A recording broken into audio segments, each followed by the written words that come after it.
the famed Charlotte Motor Speedway. It's round 13 of the AMA Thor Parts Unlimited Supercross Series. Hello, everyone. Art Ekman along with Davey Coombs, former all-time Supercross winner Rick Johnson, and Marty Reed, bringing you a down-to-the-wire two-way battle for the 1997 Supercross Championship. It's been the most competitive season since the years Rick Johnson tossed a leg over a bike.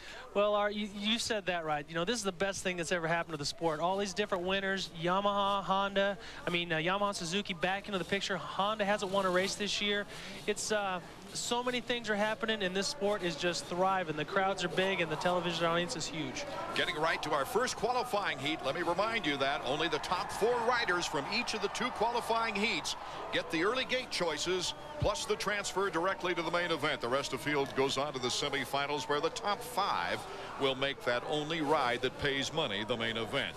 The semis, after that, only 2 gate positions remain.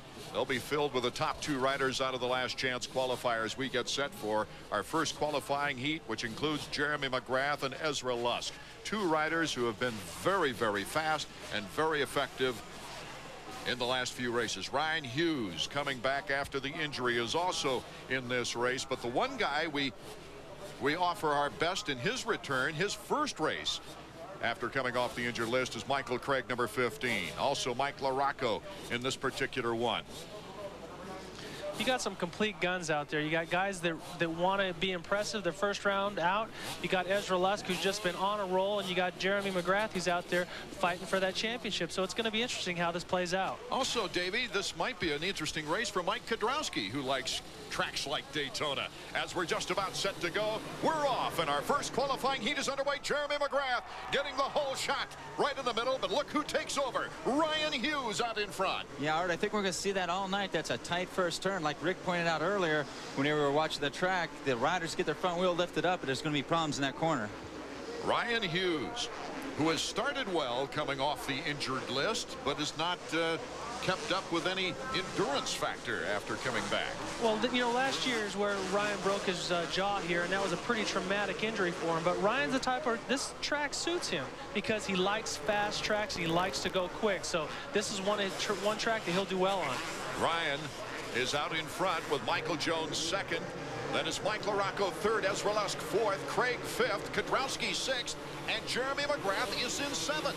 That first play, or rather that first turn, really cost Jeremy. He had the whole shot there. He got bumped out by 92. I think that was Pokarova, and he's got his work cut out for him to get in the top 4.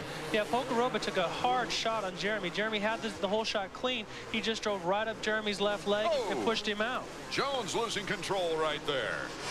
With a big lead, Ryan Hughes. He's already 4.5 seconds in front of Mike LaRocco. Yeah, but if you watch Jeremy McGrath, you know, this guy is an artist. He's just picking them off one by one, but he's right in the thick of things right now. What a great heat. Let's go down to Marty Reed. Boy, Ryan Hughes, what a comeback after last year when he broke his jaw here, rode the final despite the pain. Had a terrible time here. He came in this week saying this track owes me one, and he has been right up there, quickest in every section, along with Ezra Lusk, Jeremy McGrath, and Jeff Emig. And right now, he's got it down, fellas. Wasn't that something, Rick, that after he crossed the finish line of the qualifying heat, his jaw hit those bars so hard and just cracked that jaw? Yeah, I think he just relaxed for a minute, and he didn't realize how quick he was going, and he was in a position that he didn't know what to do. You know, here we're watching Jeremy McGrath use the whole track, and that's what's impressive about Jeremy. He gets the most out of everything. He's going to the right, to the left, and he keeps up with the speed no matter what part of the track he's on. Right now, his target is Ezra Lusk. Yeah, just a moment ago, I said Jeremy might have his work cut out for him, but gentlemen, I think he came to work hard tonight. He's already in 4th. Hughes still has the big lead on LaRocco, Lusk, McGrath, and Craig. Only the top 4 as we take a look at our field summary. Get the transfer to the main event here tonight. Well, we got another rider out there who really wants to prove something, and that's Mike LaRocco. You know, there's some controversy between him and Suzuki, and so he really wants to be impressive, but Ezra Lusk is on a roll, and he's moving. Ezra Lusk has really done just such a phenomenal job, making the last 4 podiums, 2 wins out of the last 3 races. You know, it's funny, if a rider wins one time, one Supercross race, he knows in his mind forever that he can do it. It took Ezra 4 years to get here. Now look what he's doing. 2 wins in the last 3 races, and very good position win tonight. Here comes Jeremy McGrath, tries the inside to LaRocco. LaRocco shuts him off. A Second, third, and fourth, freight train right now. If they stay upright, all of these 4 riders, including Hughes, would make it to the main event. But you never know what Mike Craig might do. Yeah, and you know what? Watching Jeremy come up behind Mike LaRocco, all that tension going on the Suzuki pits. I know it's not personal between Mike and Jeremy, but you never know what's going to spill onto the track. I think Jeremy just got by clean there. Yeah, Jeremy just jumped by him. He had a different rhythm through there, and Jeremy is the king of staying low off a triple, so he can make up time where a lot of guys are just trying to clear an obstacle. He's figuring ways to get back on the ground and keep moving forward. Jeremy starting out in 7th, now in 3rd, and he's such an artist at staying low on the jumps, and this is the kind of track you love to get the power down to the ground fast, Rick. Yeah, here he comes up with Ezra Lust through the whoop-de-doos, and Ezra, like you said earlier, Davey, that Ezra took him a while to win that first Supercross, but it changes the rider's career.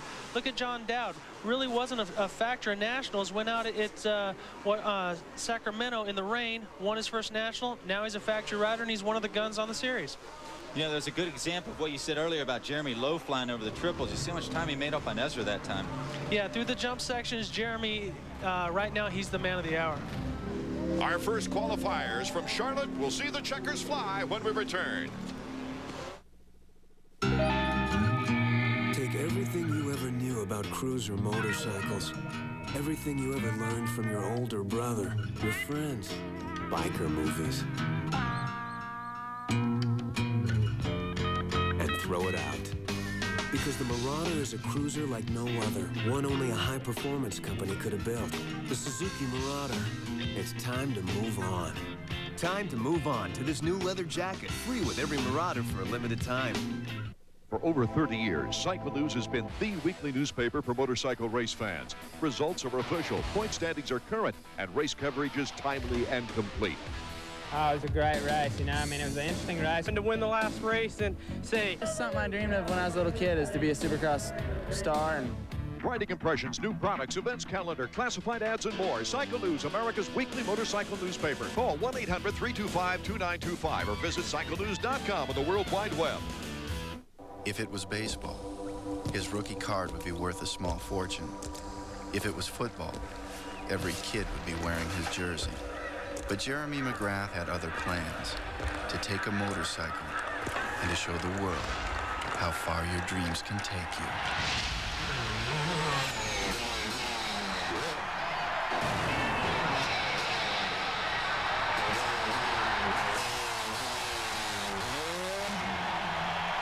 Get ready for the thrill of your life. AMA Supercross.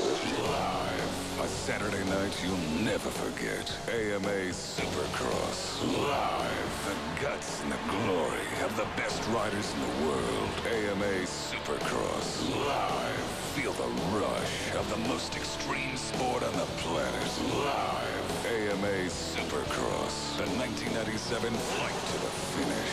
Live it live. AMA Supercross on ESPN2 is being brought to you by Honda.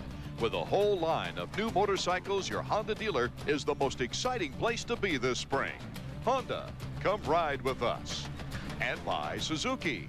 Your Suzuki dealer has the ride you've been waiting for and the financing to get it. Welcome back to our first qualifying heat. While we were away, our cameras focused on our leader, Ryan Hughes. What happened is you see Ryan had a whole head of speed going down there. He lost a little bit of momentum, got off on the rhythms, then he basically bailed out. And in the meantime, Jeremy McGrath has taken over first place with Ezra Lusk in second. Mike LaRocco has moved up to third with Michael Craig in fourth. Yeah, I'm watching Jeremy use all kinds of unorthodox lines. Well, a lot of people, the crowd was watching the crash by Ryan Hughes, and Jeremy very methodically picked off Ezra through that same whoop section. He has got his best stuff out tonight, guys. Definitely he does, and that's the thing, that when you're going for a championship, you have to pull all the tricks out of the bag. Back with us this week, number 5, Mike LaRocco, after leaving Team Suzuki because of strained relations. That's putting it mildly. The parties got back together this last week, explained their stand, and Mike goes out there to try to put it all behind him, at least through the Supercross season. really for my career, I thought, you know, if things haven't changed and I've been struggling, that maybe if I could, you know, try something else and get this worked out and start getting my results back and, you know, get back on top. But, you know, discussions went on, and at first it was kind of a mutual decision, and then it got deeper than that. So I decided not to press the issue, that I'll stick to my commitment and just do the best I can. When you're born and you have a racing nature, it's really all you can. I mean, it's easy to think about that. Just go out and race. And when you're on the track, you race, and that's what I plan to do. Trying to put this all behind me and just go on from here. It's good to see him back on the track. That's where he belongs, and it's also heartwarming to hear that Mike's wife Elizabeth is doing well with a difficult pregnancy situation. But he's back on the track, looking good right now in a possible qualifying situation. Ezra Lusk still keeping up the pressure, and I like to see that people aren't just falling as victims to Jeremy like they did last year. Anytime someone would pass, Jeremy would pass him last year, they just basically gave up. Now, if you're looking at Ezra, he's still pushing hard and keeping Jeremy honest.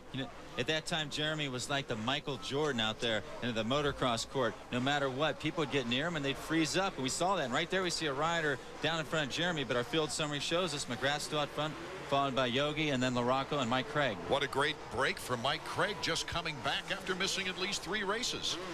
Yeah, I think, once you come back after you sat out for a while, especially in the middle of a really competitive series like this, you're coming back, you're kind of feeling what's going on.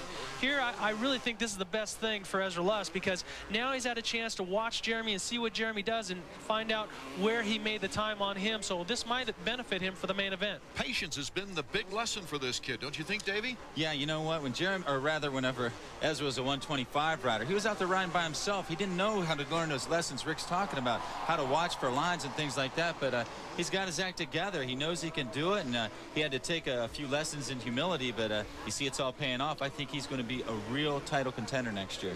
Okay, as we see Jeremy McGrath in front of Ezra Lusk here in our first qualifying heat. Off Mount Charlotte we come into the horseshoe, and after the horseshoe, it's the jump at the finish line, and that will be the white flag lap. Number 15, Michael Craig. You got to pat him on the back right now. Yeah, he's coming back from an injury, and he's probably just feeling things out, but he is running a strong race. Here we got the white flag. White flag, Jeremy McGrath, Ezra Lusk now over the finish line with Mike LaRocco in 3rd, Craig in 4th. Kudrowski still trying to catch up. He's on the bubble. It'd be really neat is if those guys at Honda of Troy could get a main event win this year in the 250 class. They've had Larry Ward and Mike Craig and Mike Kudrowski just riding hard and riding aggressively all year long, but they just never put it together to get a win. I think that'd be really cool to have a support team do something like that. On our final lap, Ezra kind of closing up the gap a bit, Rick. Yeah, when once you've won 2 main events like Ezra does now, you have to have that confidence that you're the best guy on the track. So whenever I was out in front and I had somebody catching me from behind, I figured they knew something on the track that I didn't, because obviously they can't be better than me. Let's see what happens on this jump section now. The monster triple as Ezra Lusk tries to catch up with Jeremy McGrath on our final lap of our first qualifying round. A lapper in the way on the side now as Jeremy comes streaming through the rhythm section. Up the mountain. Well, if you look right there, Jeremy has these little blasts of speed where he makes up 2 and 3 bike links. Ezra pulls it in, and in one jump, Jeremy can pull it out. Ezra only going for a double there, or I should say a single, when Jeremy McGrath went for the double, conceding 2nd place. The checkers are flying for Jeremy McGrath. Marty Reed will be talking with Jeremy. Rick Johnson and Davey Coombs will take a closer look at this Charlotte track when we get back. Are you ready for more action, more danger, more impact? Well, your wait is over. The hottest, most intense, extreme Crash Impact ever. Crash Impact 2. 70 minutes of explosive, heart-stopping crash action. You have to see to believe. All new crashes from Superbikes, Harley Series, drag racing, stock cars, sprint cars, Supercross, Indy cars, flat track, and more. All jam-packed on 2 tapes for only $19.95. Order now and get absolutely free. The new Extreme Sports Virtual Reality, featuring insane extreme sports from around the world like you've never seen before. You'll get the all-new Crash Impact 2, plus the Extreme Sports Video free. 3 tapes that'll blow you away. Guaranteed or your money back. To order, call 1-800-248-3773. That's 1-800-248-3773. Or send $19.95 plus $5.95 shipping and handling to the address on your screen. Hello, Queen of England here. One doesn't mean to interrupt your afternoon of sport, but if a bit of revelry mixed with a healthy dose of jubilation is your cup of tea, then you really should try our Major League Soccer on telly. Terribly exciting lads, yes they are. You simply don't find fancier footwork than that provided by Kobe Jones. Oh, marvellous, simply marvellous. So, do give it a look. Barkeep, a pint for everyone on the monarchy. So these 4 riders winning a quick trip to the main event here tonight in our opening qualifying round here in Charlotte, North Carolina. Jeremy McGrath, used to the podium, is back there with Marty Reed. Yeah, we're down here, and yeah, I hardly broke a sweat. It's awful chilly tonight, but not a great start, but wow, what a way to cut through the field. Yeah, I had the whole shot, actually. I went out there in the first turn. I was in front, braked for the corner, and someone ran me in the back. I don't know what happened, knocked me into neutral, and then like 6 guys went by, so had to work my way up. So what'd you learn during this heat race? Because, I mean, you really were cutting some different lines. Yeah, I have a few different lines out there than everyone else, which is good. Bike's working good, track's good. I mean, if the rain holds out, we'll be good. Uh, Not to bring up a sore subject, but Ezra Lusk did not give up again. He stayed right behind you, even though you got by him.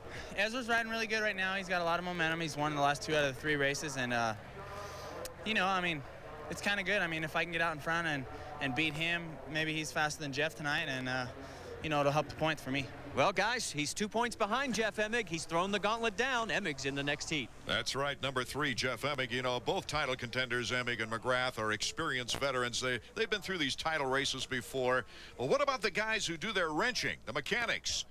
Jeremy Albrecht and Wyatt Seals. Excitement-wise, I don't know how to explain it.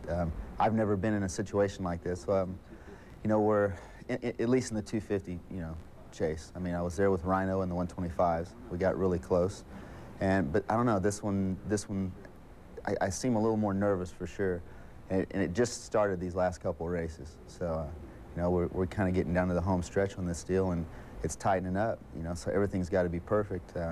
Can't make any mistakes. You know, my part, Jeremy's part, you know, anybody's part. I think that's definitely going to be a key for us, as we've already done this. We already, you know, won a championship last year together. Whereas for them, it's a whole new thing. And, I mean, I'm sure Wyatt is capable of doing it anyway, which everyone is, but everyone does take pressure different, and working with somebody is definitely, I mean, every person you work with different anyway. These guys put in the hours of preparation. The glory might be focused on the riders, but the mechanics out there are just as emotionally involved, right, Rick? Oh, definitely. When you lose, your mechanic just takes it to heart, especially if you ever have a mechanical problem. They really feel like you let them down, or they let you down, but it's a complete team out there. Right now, we're taking a look at Damon Bradshaw, and of course, well known in this area, growing up here, now lives in Boise, Idaho. As we wait for this second heat to get underway, let's go down to Marty Reed. Guys, taking a look at Jeff Emig, you'll notice that he's changed the colors. He's in a mostly black outfit tonight. The reason is, if you remember last week, he wore orange and had that dismal performance. He said, "You'll never see orange on a racetrack again with me." While we have this little break, a great friend of ours, a great friend of motorcycle racing for that matter, Humpy Wheeler, the general manager of this fantastic facility. And as we look out into the darkness here, Humpy, I would be remiss not mentioning your tremendous expansion plans here at Charlotte Motor Speedway. Yeah, we're adding 26,000 seats over on the second turn, and that's going to be the most modern grandstand I think that you'll see in the world as far as auto racing is concerned. I wish we could move it over here and put it right down there where the guys are starting. Can't you put wheels on it and just slide it over? Well, you know, I thought about running a rail line down through there, you know, sort of monorail them over here, but this is a great night. We've got a great crowd tonight, and what a show. This is just super. Humpy, I know that the auto racing is so big in this area, but also it appears like the growing sport of Supercross is really doing you a good job. Do you have any future plans as far as motorcycle racing is concerned? Oh, yeah. You know, we've off and on the last 20 years, we've done a lot of motorcycle racing. I just love this Supercross, though, because the people, just great. And we want to try to figure out how to stick about 100,000 people in here for Supercross. And I think we can do it one day. I think Pace Motorsports just jumped out of the booth. Well, I think, you know, I'm here every day, not every day, Humpy, but I do work at the Richard Petty Driving Experience, so I've watched the grandstands go up. It's amazing how quick they go, and just being all over the world, this is, I think, probably the best facility. I mean, the whole city's behind racing, and you don't find a better environment for everything, for motorcycles, cars, the whole deal. Yeah, and but I love this Supercross, and they're getting ready to crank them up again. Okay, Albie, thanks for dropping That's by. all right, guys. Appreciate it. Everything, Okay. all the fine amenities that you've brought us to be able to bring Supercross to the fans across the nation on ESPN2. Thank you so much. Next year, 100,000. Next year, 100,000. That's would that be something, Rick? Bo Bruton would love that. I'll tell you, if anybody can do it, they can do it here at Charlotte Motor Speedway. Oh, definitely build it and they will come. I mean, you saw what Bruton and Humpy can do when it came down to Did you see this? We got $100 million bill here. Here we go Humpy's for our picture second on it. qualifying heat. Jeff Hemming, Larry Ward, Albertine, Bradshaw, Button, and guess who? Number 3 gets a good break out of the crack right now. But look at Kevin Windham in second place. Kevin Windham showing very strong with a second place finish in last week's main event. Yeah, you know what? Jeff Emmett got out of the first turn a lot clearer than Jeremy McGrath did, but he's still got Kevin Windham and Damon Bradshaw behind him, 2 Eastern guys that probably mean a lot to win here in Charlotte.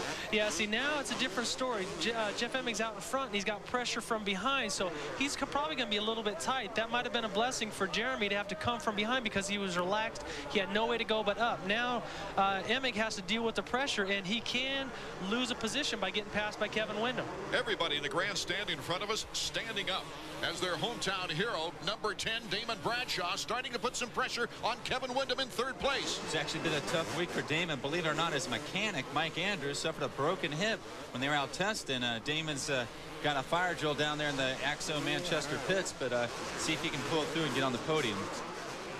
Windham was second here last year as well in his 250 experiences, so he likes this kind of track. There's no question. Is Kevin Windham making the move on Emming? Emming in a title fight, but Windham doesn't care. The 125 rider who wants to clamp on the 125 Western Crown next week in Dallas has taken over the lead in our second qualifying heat. Emming moving down to second, but look at Bradshaw. Yeah, see, Jeff Emming's being a little bit conservative, which surprises me, but this might be that blessing where he can get behind Windham and watch some different lines. 2 guys out there with nothing to lose. Damon Bradshaw and Kevin Windham. Emming's got everything to lose, and Rick, you're exactly right. He's riding tense. Right, yeah, but I think his best bet is to maybe let them guys go for the time being, watch their lines, see if there's something that he can learn. But Jeff Emming's a big game player. I'd never, I don't know how much the pressure really bothers him. Out in front, we've got the number 7 of Kevin Windham, just looking as smooth as ice. I'm telling you, he's just taken away with this thing. Yeah, remember I was saying about how this track favors big guys that can muscle the bike around, and Kevin's a little bit bigger, got a little more leverage than those other guys out there, and this is exactly the way he looked at the Osaka Supercross when he dominated that race. So I think you're going to be seeing big things from Kevin Windham. Only the top 4 will qualify for the main event. Windham, Emming, Bradshaw, and Larry Ward right now, with Greg Albertine trying to pull up on Ward, and he's got a good race going, actually. He's only a couple of bike lengths behind him. Yeah, Larry Ward's tough on those whoops. We saw him pull a little ways away from Albertine, hold on to that 4th place position. Larry Ward, tall guy, just like Windham. Again, as Rick was saying, favors a rider like that on this track. Jimmy Button fans, he's down. He'll be going to the semifinal round. Yeah, Jimmy Button's not getting up real slow, not wanting to get back on the bike. But I think before this heat's over, you're going to see in the mix a race between Damon Bradshaw, Larry Ward, and Greg Albertine, because all 3 of them guys are moving right along. And now Jeff Emming sort of settled into second. Button, a 125 Eastern round winner here in '94. But look at the freight train. And the interesting thing about this, only 4 of these 5 riders will be going to the main event out of our qualifying round. Albertine, number 8. Boy, did he have a crash here last year. You know, last year was Greg Albertine's year to just have everything go wrong. This year he's gotten a little bit better. Actually, he's gotten a lot better. 3 podium finishes, and it's good to see Greg doing a lot better, but he's got to get rid of that crashing thing still. Kevin Windham leads our second heat. Which 3 will accompany him to tonight's main event? The race to the checkers coming up next.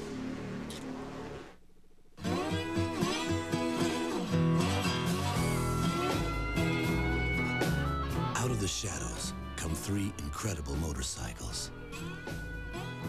Each one takes the look of a custom to a beautiful new place. The new Honda Shadow Spirit 1100, the new Shadow Ace Tourer, and the Shadow American Classic Edition. It's always cooler in the shadows. More air means more power.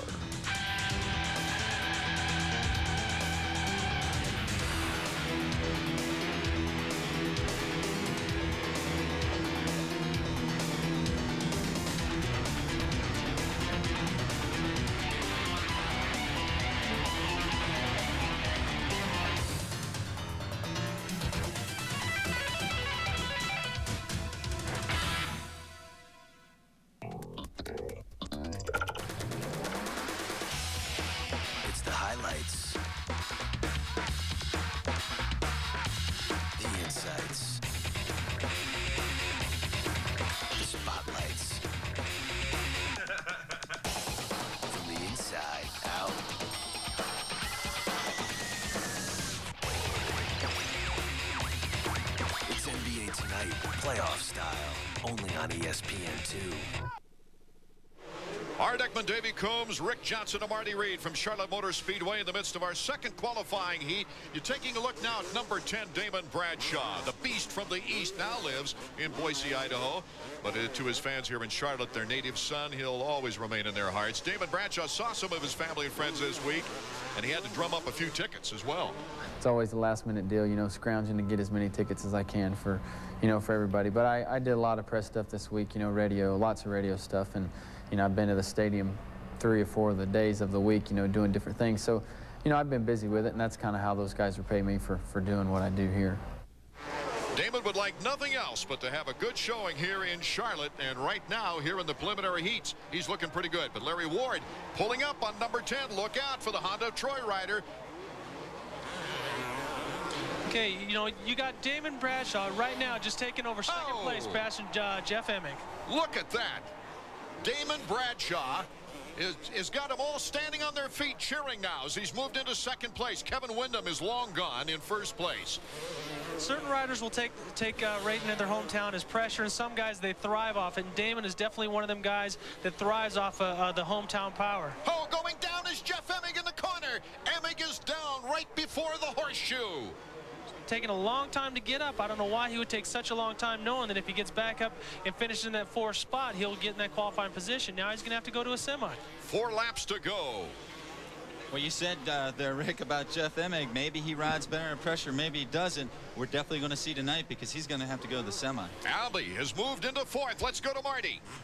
The thing I want to know is, and RJ, you're the one to talk about it best, what does this do to the mental side of Jeff Emig? Because we felt last week that Jeremy was starting to get back inside of Emig's head, and now with this heat race result and what Jeremy just did, wow, I think that the mind games could really be going strong. How you start your day, Marty, when it comes to a championship, you have to set the right mindset. Jeremy went out, like I say, it's probably the best thing that happened to him is getting pushed out in the first turn. He had to fight his way back. But look what happens to Jeff Emig. He comes into the turn, washes out, hits the hay bale, gets thrown down pretty hard. So that might just knock a little wind out of the sails, and if there's anything lingering from before, that could come back to haunt him. Coming around now is Kevin Windham, number 7, with the big lead. In fact, Damon Bradshaw now has started to pull up a little bit on that lead. About 6 seconds as we go toward the finish line jump. There will be only 2 laps remaining for Kevin Windham. You know, there's no roof on the house here at Charlotte, but if Damon Bradshaw get up there and pass Kevin Windham, this place would go absolutely nuts. They still dearly love Damon here in North Carolina. Oh, definitely. He's the hometown favorite. He's on the John Boy and Billy show, which is the #1 radio station here with all the stock car fans. So there will be nothing that would probably make his life than to come back here and win at Charlotte, because he did win at the stadium. He'd be the first time to win in his hometown in 2 different racetracks. Weeding through the lappers right now, you see number 6, Larry Ward, looking back. Who does he find there but Greg Albertine? Greg Albertine, Davey was saying earlier, that had a terrible year last year, crashing, but really no big injuries. Albie came back and won a race this year. You know, he's a 3-time world champion, so you can't take nothing away from him. He's had a little bit of a hard time adapting. You know, he's changing his whole lifestyle coming over here, but I really admire him. He's a hard-charging, never-give-up type of rider, and that's what this sport needs. In the battle for 3rd, number 6, Larry Ward, last week a 3rd place, his best since, well, February 1st at Seattle, when he had the hometown crowd cheering for him. Right, you know, Larry Ward, but you know, he's been living down in South Carolina for a long time, so this is his home track. So probably if anybody that's racing that lives around here, Larry Ward's the closest man to a hometown boy. We're now on the white flag lap, and don't forget, he might even celebrate a birthday with a win today. It would be Honda's first win of the year. I know that would go a long way to help Larry's mental frame of mind down the Honda Troy pits, because I'm telling you, he was about as embarrassed as could be earlier today when his mom showed up with a picture of him from his first birthday eating a whole plate full of chocolate cake. She showed everyone, and I know Larry was just mortified. Well, you know, he's only 26. It seems like he's been around forever. Well, he has been around forever. You know, he and I raced together, and I've been out of it for 5 years now. Okay, Kevin Windham, number 7. In first with Damon Bradshaw, the local favorite, in second. Larry Ward in third with Albertine in fourth. No opposition from there. You know, we're watching Kevin Windham make this last half lap. We saw a nice heel clicker there for the fans. Rick, what's it going to have to do for this kid to keep this momentum into the 250 main event? Well, he's got the strength. He's got nothing to lose, so he has no pressure. And I don't think that you'll see people fighting him for it if it comes down to it. Like Jeremy was saying, hopefully that can get in between, those riders can get in between him and Emick. Wyndham heads for the checkers right now with Bradshaw 4 seconds back. ESPN2's coverage of AMA Supercross from Charlotte continues in a moment. It has a 937cc liquid-cooled 16-valve engine with straight intake tracks, adjustable suspension, and an ultra-rigid twin-tube diamond-type frame.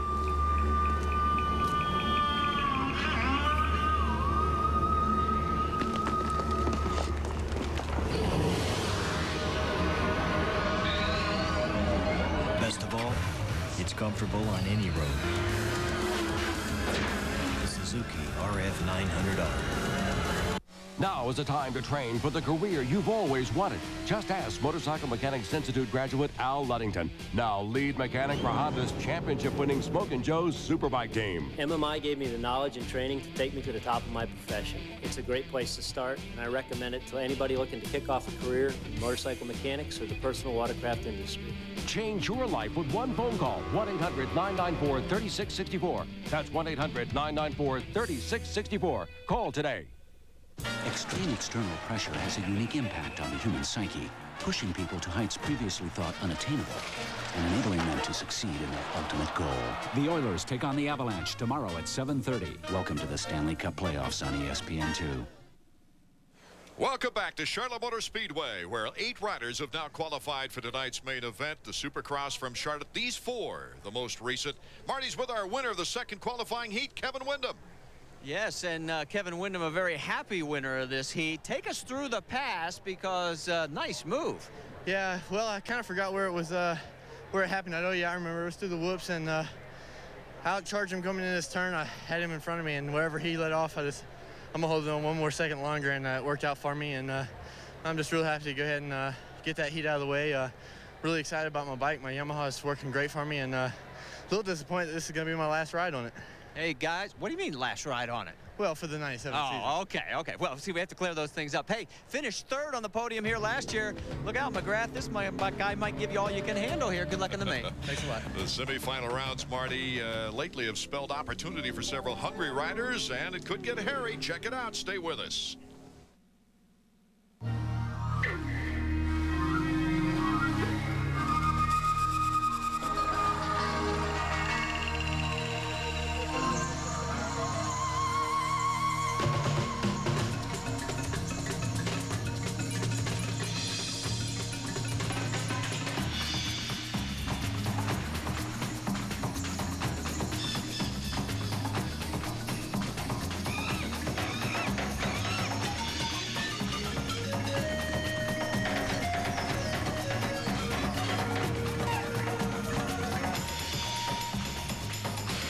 The Honda 4Trax 300 4x4, the Foreman 400, and the Honda Recon, a 250 that's all new from the ground, mud, and slime up.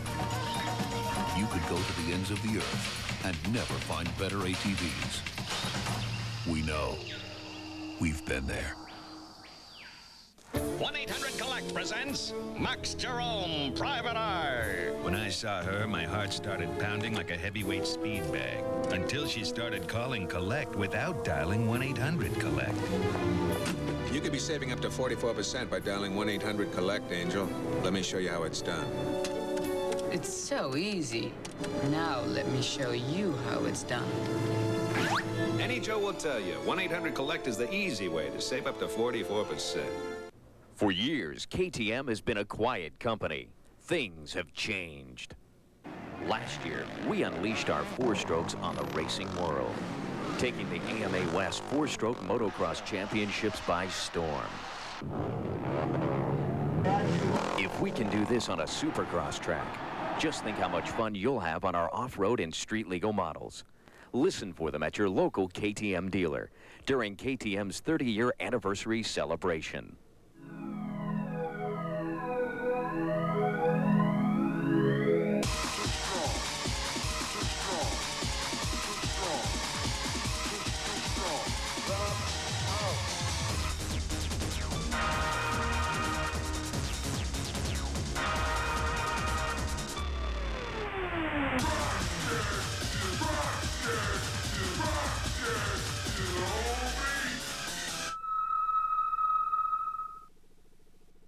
Before we get into our opening semifinal round, a look at the Suzuki track map, Davey Combs, and it shows us a short starting straight, about the only thing short in the entire layout. Yeah, that's right, Art. We've seen the sharp first turn, which has been creating problems for everyone all night long. Next, the riders will head down the front stretch into what we call the showboat triple. Then it's a bank 90-degree turn, then back across Mount Charlotte, which is a funky, layered set of the jump. Next, it's the horseshoe where Jeff Emming fell, back across the start to the finish line jump, and then a long, rare fourth gear straightaway here in Supercross. It's another bank turn at the north end, some more long triples, and then it's a short, stiff set of whoops. It's probably the most technical part of the track. It's the minefield where we saw Hughes go down. Back across the first turn. There's just 5 turns on the track, Art, but about a minute 20 lap time. Yeah, this track, it throws a lot of things in there. There's some real difficult jumps. The track is really soft, so it's changing every lap. And also, you throw that speed into there, it makes a rider really have to focus on what he's doing. As we saw just moments ago, Ryan Hughes in this semifinal round, along with Mike Kudrowski, who was just edged out of making the main event from the qualifying round. Buddy Antonez, the reigning Arena Cross champion, after the Arena Cross season over with, coming back. Michael Jones back trying to get into the main event here in this one, along with Ty Wallace, and a one-time winner in San Jose, Doug Dubach. Yeah, it's a pretty solid field for a semi. Sorry, the board going sideways right now. Just about set. Mike Kudrowski, number 100. He gets shut out of the deal. Hughes. Looks like a nice move with Pocoroba. Yeah, Pocoroba got through clean that time. He was the guy who took Jeremy out, but right there we see, I think that was Buddy Antonez, a sharp line down through the triples. Number 19, Buddy Antonez is right. He's been fast on these tracks coming off from the Arena Cross, but he's had some crashes to contend with. Yeah, see, Buddy's been around a long time and he's got a lot of track savvy, but I think these Arena Crosses really give him the confidence to come back to Supercross and really show what he's got. Using all the track on Hughes, but here comes Hughes into the horseshoe. Ryan Hughes, you know, he got beat up pretty bad in that first heat, falling down, having the bike land on him, but it looks like he's got his speed and he's got his composure. I'm going to pick him for this semi-event. Kudrowski moving into 4th. Let's remind you, the top 5 from each semi-final round will make it the transfer to the main event. Yeah, I'm good. It's good to see Ryan Hughes back in there. After that crash, that heat race, I wasn't sure how hurt he was. It took a long time to get up, and he certainly hit the dirt pretty hard. And after last year, his courageous performance, Mike Kudrowski, number 100, making a move on Pocoroba. That's a pretty outstanding job that Mike Kudrowski's come, taking a year off, not racing, then coming back and being a contender. You know, he was never the dominant man in Supercross, but he's really adapted to this new Honda, and he likes it out there. Boy, he loved that Daytona track, 3 wins, and this is very similar and less technical. Actually, I think he had 4 wins That's there. right, 4 wins. Out in front, Ryan Hughes. Let's go down to Marty Reed, trackside. Well, you guys were talking about questioning Hughes' physical condition. I talked to him right before the heat race here, and he says, no, everything's fine. He says, I had trouble seeing because of the lightness and the darkness of the shadows. He says, especially after I lost my goggles, he says, I had no chance whatsoever getting back into it. Well, fast turns on the pit board. Rick Johnson, as we take a look at those battling behind our leader, Ryan Hughes. Yeah, you know, with the cold air and that soft dirt, once you take your goggles off, you're pretty much lost because you're blinking the majority of the time, so your eyes are open about 40% of the time. So if you take off your goggles, you're going to be lost out here. But we do have a special guest up here in the stands, the driver of the number 40 Coors Light car, Robbie Gordon, who did his fair share of motocross when he was a young kid. And what brings you out here? You just got done qualifying in Martinsville. Well, I've always been a big fan of motocross racing. I grew up racing motocross, and I think it's a good place for all young kids to grow up doing things like that. I remember the old days when I used to get to race against Mike Kudrowski, and you know we're about the same age and racing out at Saddleback Park out in California. But to come out here to this track and see what it looks like. We run Winston Cup cars here at Charlotte, and they build like a Supercross track here, and I think the guys are putting on a good show. Now you've driven everything under the sun, from off-road trucks to GTU, GTO, Indy cars, and do you feel that motocross set a good base for that, or what do you contribute to your success? Because you started as a young kid on a motorcycle. I think motocross had a lot to do with it. I think it got your rhythm and your timing down, and it's all the same. I mean, it's the same thing. Even though we're not jumping jumps, it's rhythm in the corner, your balance in the car, and motorcycles are great for balance. You know, I always had a lot of fun doing it. I definitely miss it, but right now, you know, with my IndyCar career, I haven't been riding a lot, and my Winston Cup career. So, you know, I went out to Glamis during Thanksgiving, played around a little bit, and had a lot of fun. Remember how much I really do miss the motocross. Robbie, here's your playmate of early years, Mike Kudrowski, number 100. Rick coming forward to saying how tough it is to come back after a year off. Honda of Troy really gave him an excellent opportunity, and he had that desire still in his body. He had to come back and try it. Yeah, and Mike was one of those that tried to go from 2 wheels to 4 wheels, like the adapt what I'm trying to do. So you're always trying, and definitely 2 wheels will help you. Our first semifinal round concludes when we return to Charlotte Motor Speedway.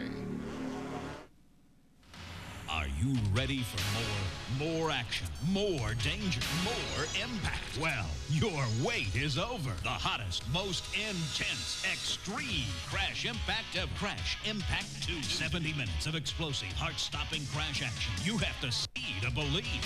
All new crashes from Superbikes, Harley Series, drag racing, stock cars, sprint cars, Supercross, IndyCar, flat track, and more. All jam-packed on 2 tapes for only $19.95. Order now and get absolutely free. The new Extreme Sports Virtual Reality, featuring insane extreme sports from around the world like you've never seen before. You'll get the all-new Crash Impact 2, plus the Extreme Sports video free. 3 tapes that'll blow you away. Guaranteed or your money back. To order, call 1-800-337-8668. That's 1-800-337-8668. Or send $19.95 plus $5.95 shipping and handling to the address on your screen.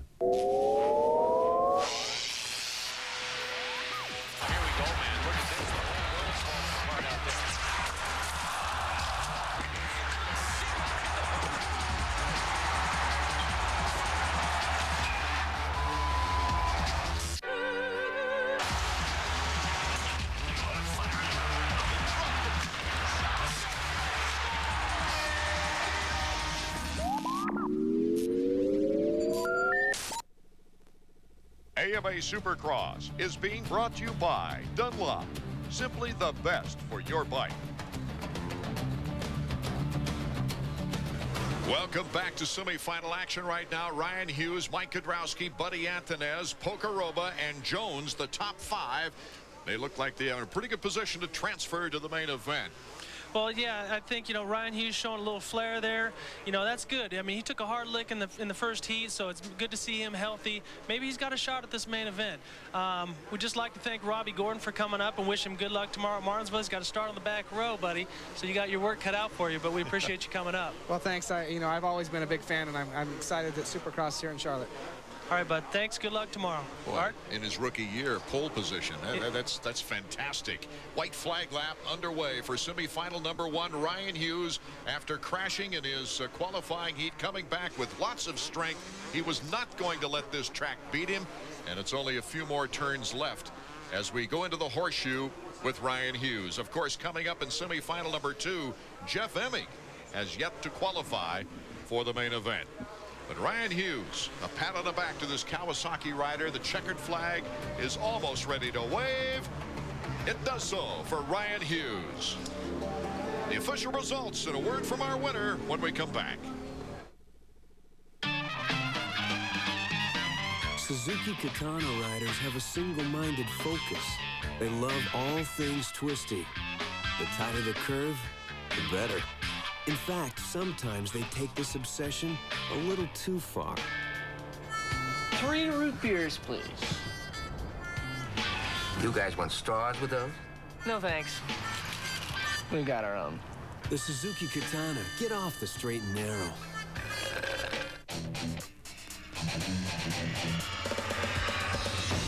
It's everything that's hot on ice. The shots. The checks. The tricks. From the inside out. It's NHL Tonight, playoff style, only on ESPN2. With semifinal 1 completed, 5 more riders have made it to the main event. Check out the Suzuki top 5 as we go down to Marty Reed with Ryan Hughes. Yes, a very happy Ryan Hughes. We talked right before the race. You said you were having trouble with the shadows. One of the reasons that you went down in the heat race didn't seem to bother you this time. Yeah, the first race I felt really good. I got out to a good lead, and I was maybe riding a little faster than I should in a couple sections, and the bike got away from me a little bit. I have a trouble seeing at night, but you know, I think everybody might have a little bit. It's a little, the light's good in some spots and shadows in others, but I feel good that last time I rode, I just kind of took it easy in some spots and got some lines down, and the main event should be pretty good. Rebuild your confidence. Think you can take it tonight? Yeah, I think so. I felt really good out there. My bike's running really good. The Kawasaki Bridgestone tires running great, and mechanic Ron Wood. And seems like I got a lot of people out here cheering for me, so after last year. Ryan Hughes, your winner here in semi number 1. Interesting he should mention about the lighting out there, because it looks a lot better than it has in years past, or at least last year in our first year here at Charlotte Motor Speedway. Jeff Emig getting ready now for the second semifinal round. Some of the old tracks in the old days didn't have that much illumination. No, definitely they didn't, but that was the amateur ranks. But I used to race a place called Speedway 117 right down by Mexico, and they had the track set up for the short track, and the motocross track went in and out of it, so you went in and out of complete darkness. But the thing that's different about here is that you have those spotlights that they've added to the track that actually brings the track real bright in some sections, and it's making some shadows. So what it might do is give you an illusion of a bump is bigger than it looks, or it's smaller than it looks, and you take it for granted. So I don't think that he's complaining that the lights are bad. It's just he has to adjust to the shadows on the track. Right, as you see the banking of lights in our shot right here, and the tremendous crowd of over 35,000 people. Jeff Emig, the points lead has gone from 11 after Houston to 9 to 6 to 2 in the last 3 races. And it looks like he would lose the lead last week when all of a sudden Jeremy McGrath went down. Here in the first qualifying heat, Emig went down. So anything can happen at any time, Davey. Yeah, I tell you what, Art, Jeff Emig's run toward the title has hit a sandbar. He's a very capable rider. He's extremely confident, but at the same time, he's always had that McGrath factor in the back of his mind. We saw it a lot more in 1995 and 1996. This year, Jeff seemed to break away with that. But this year, I don't know. It's toward the end of the season, things are starting to change, and Jeff's getting just a little bit of pressure. Marty? Well, I've been keeping my eye on him down here. He was smiling. He looked confident, shaking his head. And Jeremy Albrecht, his mechanic, is talking to him, getting his confidence built up. But I got to tell you, if he doesn't win this semi convincingly, I think it's just going to destroy his psyche for the final. Number 12 is Phil Lawrence. He's getting the goggles on, Rick. Hey, Michael Spinks looked awful happy before he jumped in the ring with Mike Tyson too. So when you're going into a championship event like this, you got to go at it and just give it everything you got. If you got a sore knees, sore back, whatever it is, you just block it out, put yourself in the right frame of mind. So that's what Jeff Emig's trying to do. He wants to go out and regain his confidence in this semi. Clower's right next to Emig on the starting gate. Ryan Huffman's in this one. Mike Caton, Phil Lawrence, Jimmy Button, Lawrence's teammate. So we're ready to go. 5 more riders hungry to qualify for the main event. Lawrence gets bumped at the start. Number 3, way out in front where he should be. Looked like someone fired Emig out of a gun that time. It was a perfect start. You know, we were talking about the lights earlier. I wonder what it's like having those lights facing you when you're sitting on the starting gate coming in that first corner. There's a lot of factors out there, and you don't know until you're sitting in the saddle. But right now, Jeff Emig looks like the champion that he is. Ryan Huffman, who's got good starts recently, Davey, he's in second position. He's in good spot now. Let me tell you something about Ryan Huffman. I said this before. He's out there as a true privateer. You get guys like Jimmy Button, Larry Ward, and even some of the Moto XXX guys. They're on a support team. Ryan Huffman and his buddy Jason McCormick, a couple fast Northwestern riders, have been riding their butts off all year long, and they're doing it without a lot of help. Right behind Ryan Huffman in third is Jimmy Button. That's good to see. You know, Jimmy took a hard lick in the whoop-de-doos in the first heat, so now that's good to see. He's not injured. He's coming back, and he's riding strong. So looks like we'll see Jimmy Button in the main event. His first podium, Jimmy Button in 250 action, was this year at Minnesota, as we get a good jump shot here. Yeah, Jeff Emig setting precedence as he goes out. In a half lap, he's already got a 3-second lead, and so what I think he's probably going to do now is just maybe experiment a little bit out on the track and try some new things in case he gets a bad start in the main event. Sometimes you can tell RJ's from the old school whoop-de-doos. We don't use that term anymore. It's whoops. It's the whoops. Whoops. At least I didn't say whoop-de-choos. That's real old school. Grayson Goodman has moved into 5th spot. That's the bubble right there. And he's pulling away from the opposition. So the first 5 spots pretty well defined already. Grayson Goodman's one of those guys who sharpened his teeth this year on the Arena Cross Series. Now that that series over, we're seeing a little bit of a thicker field in the Supercross Series, but at the same time, the injuries have decimated some of the other factory riders. The end of our second semifinal is drawing near. The checkers are coming up from Charlotte Motor Speedway when we come back.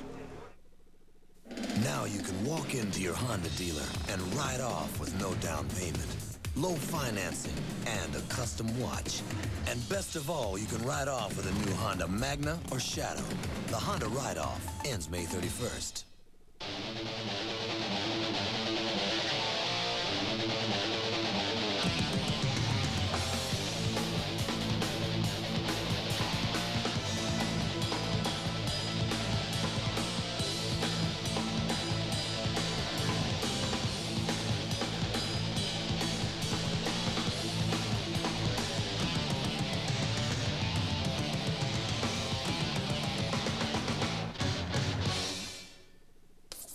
Now, the bike you want equals big-time bucks, correct? Incorrect. Do the math. During Suzuki Fest 97, get up to $500 in Suzuki accessories free with a selected Suzuki, like the awesome GSX-R 1100. You also get free accessories with the Katana 600 and 750 and the RF 900R. And choose from financing options like 0 down and 9.9% APR on selected models. But hurry, Suzuki Fest won't last.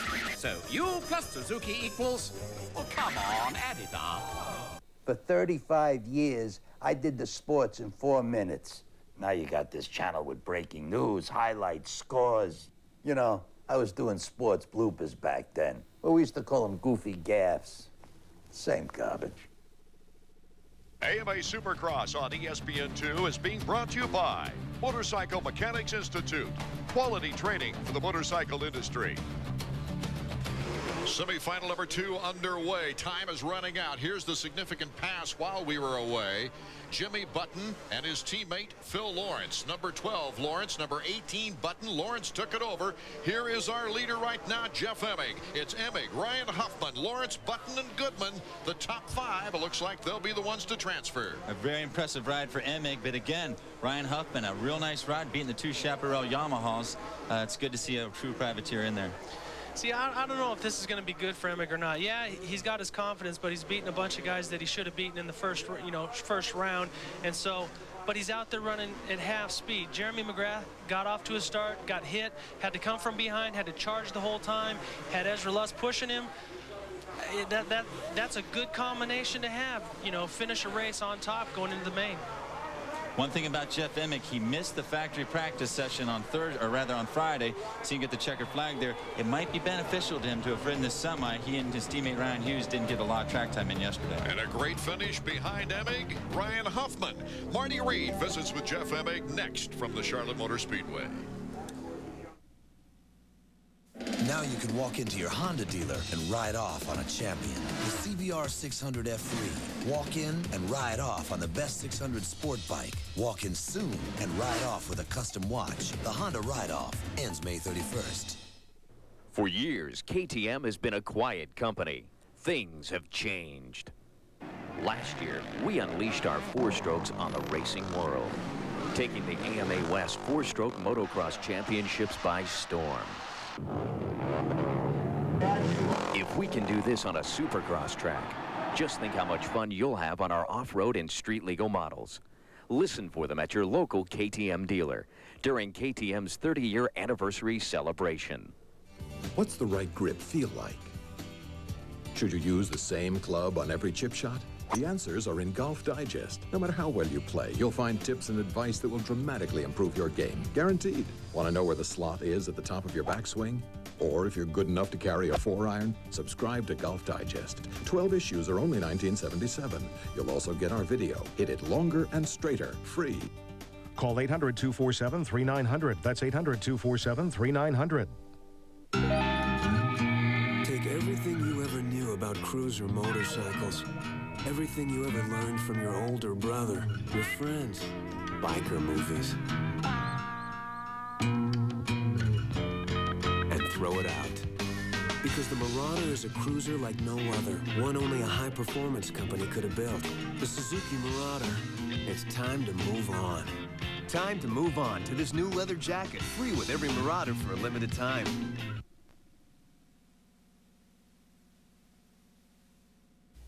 AMA Supercross is being brought to you by 1-800-COLLECT, the way we call collect today. 18 riders have qualified for the Charlotte Supercross. These 5 advancing out of our second semifinal, and the guy out in front was Jeff Emig. Marty's with him now. Down here with Jeff Emig. I got to ask you, confidence in the mental side of this game is so much. How much did this win and the ease of it instill it back inside you? Well, I just needed more time on the track and stuff. Like you could see in my heat race, I just wasn't riding like I usually ride, and I was just a little tight, and I really loosened up a lot in that. I was seeing my times, but times were good. And you know, main thing is I just got to loosen up. I just been really tight lately. So Jeremy's not inside your head right now? No, I'm inside my head, and that was the whole reason why I don't think that I've been riding like myself is because of me. And like, it's not because of Jeremy or it's because of anybody else. It's because of the pressure that I put on myself, you know, to win these races. And I get it, you know, I just can't put that sort of pressure on myself. Guys, we're going to find out in the main event. Right, Marty. The end of one of the most competitive years in Supercross is not that far away. Round 14, Texas Stadium, also featuring the final race for the 125 Western Crown. The season's finale at Sam Boyd Stadium, Las Vegas, likely to be the awarding of the Supercross Championship plate and an East-West 125 shootout for the big bucks. 2 exciting events left on our 1997 schedule. 125 East #1 plate for 1997 will be awarded soon as the sport's future superstars. The 125s are coming up next. As we leave you, though, let's check out this week's Honda Flashback. In this week's Honda Flashback, we're taking you all the way back to 1990, the Dallas Cotton Bowl, with the early leader Damon Bradshaw, followed closely by Jean-Michel Bayle. A little mistake there by Bradshaw. Looks like Bale's taking over the lead, but watch Damon to the inside. Thinks he's got the pass made, and Ward went around both of them on the inside. What we had was 3 very different talents. You have the old veteran Jeff Ward, the youngster Bradshaw out front, and the Frenchman Jean-Michel Bayle sneaking his way to the front.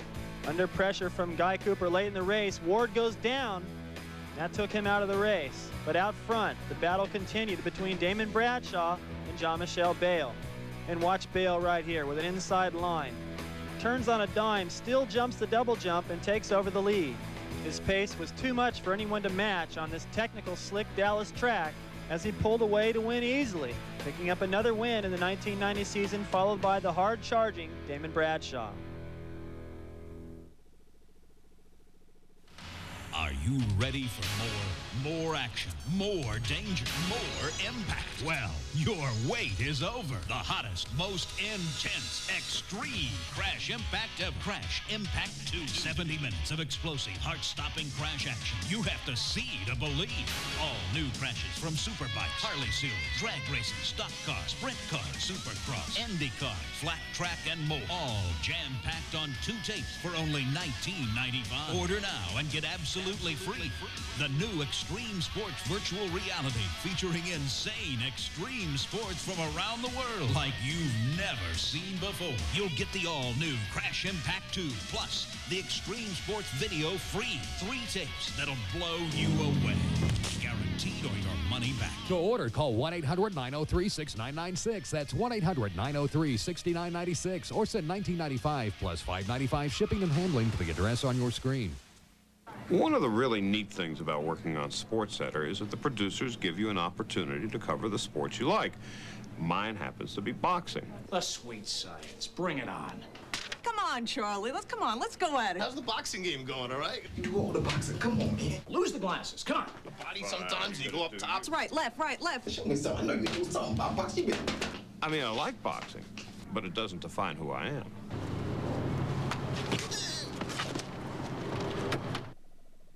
While we are away, these 2 riders packing it in first and second in the last chance qualifier. They get the last 2 spots at the gate for the 250 main. And right now the 125 riders are on the track with the Eastern Division title on the line. Timmy Ferry, number 22. He hasn't won a race this year. However, looking at the Suzuki point standings, he has a 13-point lead on the two-time race winner, Stefan Roncada. If Roncada wins tonight, all Tim Ferry needs to win the title is an 8th place finish. Will he be racing to win or play it conservative? I'm going to race to win, and, you know, we'll just have to see how it goes in the race. But I'd like to win one before the series is over, and it would be nice to go out with the last race win. But you know, if something comes down where I have to settle for second or something like that for a title and not get into it with anybody, then, you know, I'll have to do it. Ferry's looking for his very first professional Supercross title here tonight. As we take a look at the starting grid, number 22 and number 70, we expect those guys to be out there on top with number 112. Ricky Carmichael, so impressive, Rick Johnson. Yeah, Ricky's just come on fire. You know, I think a lot of people were questioning his size when he got onto a big bike, but I think he's put all those critics to sleep. He's been really aggressive, probably more aggressive than any of the bigger guys out there, and showing it by winning back-to-back. And he's, I think, definitely one of the favorites for this main event. You were slightly impressed with Tim Ferry the first time you saw him, right? The first time I saw Tim Ferry is when I was doing kind of a farewell tour. I went over to Japan with my wife Stephanie, and I watched this guy who I didn't know, a 3-digit guy jumping all the triples and doubles before any of the top American guys. I thought it was some Japanese guy that I never heard of, and in fact Davey was over there because Timmy won a challenge, I think, was an amateur national championship. Yeah, the amateur national championships at Loretta Lynn's. And so he got to go over there, and he was really impressive. And, you know, I thought I would see a lot more of him, but now he's coming back. And, hey, they don't ask you at the bank how you bring home that championship. It doesn't matter. That's right, Tim Ferry. The last championship he won was at Loretta Lynn's. Let's go down to Marty Reed.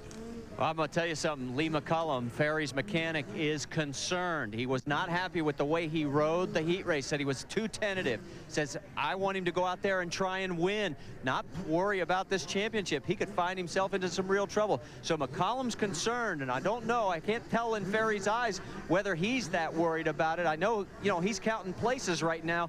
We'll see how he does coming out the gate. He's been after the 125 East title for 6 years. In 1992, he was on a Kawasaki. He placed 10th. 93 on a Yamaha, placed 6th. 94 on a Honda, placed 3rd. Then he went to the Fourth Factory for a 4th place finish in 95. He felt he really should have had the championship that year, but did not come through.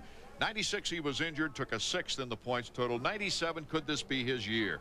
Ricky Carmichael, of course, is looking to win the battle, not the war here tonight. You know, Carmichael is one of those guys where if he gets out front, kiss him goodbye. Even from the back, we've seen him come through and make some good moves to get the wins and everything like that. But on a track like this, not a lot of corners.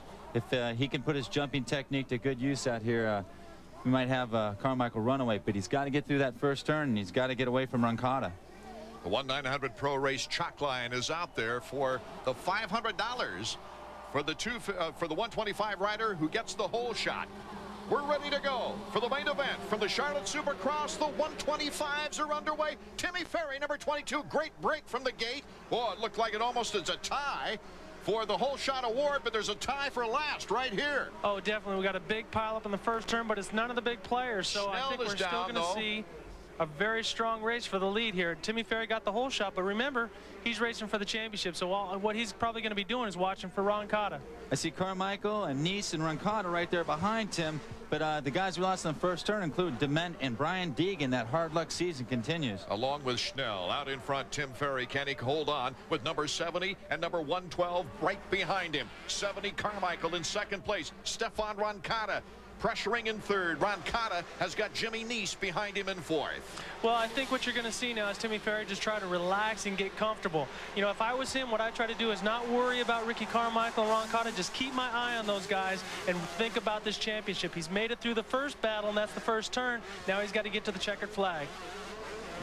We might incidentally note that Scott Sheik is not racing tonight of Team Honda, a rotator cuff injury. Team Honda's not even here on site with their semi-truck. They're going straight to Dallas. What a difference a year makes. Last year they were the dominant force. Actually, for the past 5 to 6 years, they've been the dominant force, and then now they're not even here tonight. Now Ferry's being passed once and then twice. Carmichael in front with Roncada number 112, and then Tim Ferry in third. Jimmy Nice in fourth still. I think we're going to see Ferry put in a strategic ride here. Like Rick said, when you take the money to the bank, they don't ask you how you got it. And with this championship, that's what he's looking for. He's not worried about what the record book says. The look of concern by Lee McCullum, his mechanic, from the sidelines over in the mechanics area, as Tim Ferry, number 22, now cannot afford a mistake.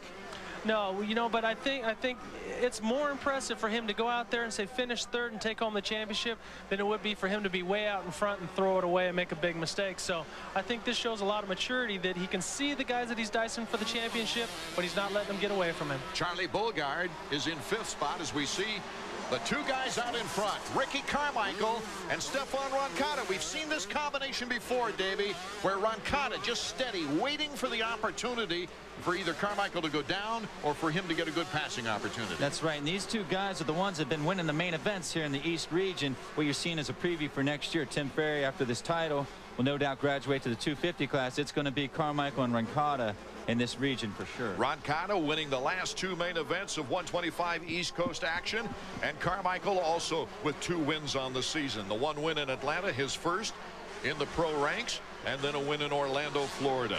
With this being a longer track and you got Roncada and Carmichael out there dicing for the lead, you got Tim Ferry that can sit back and watch those guys.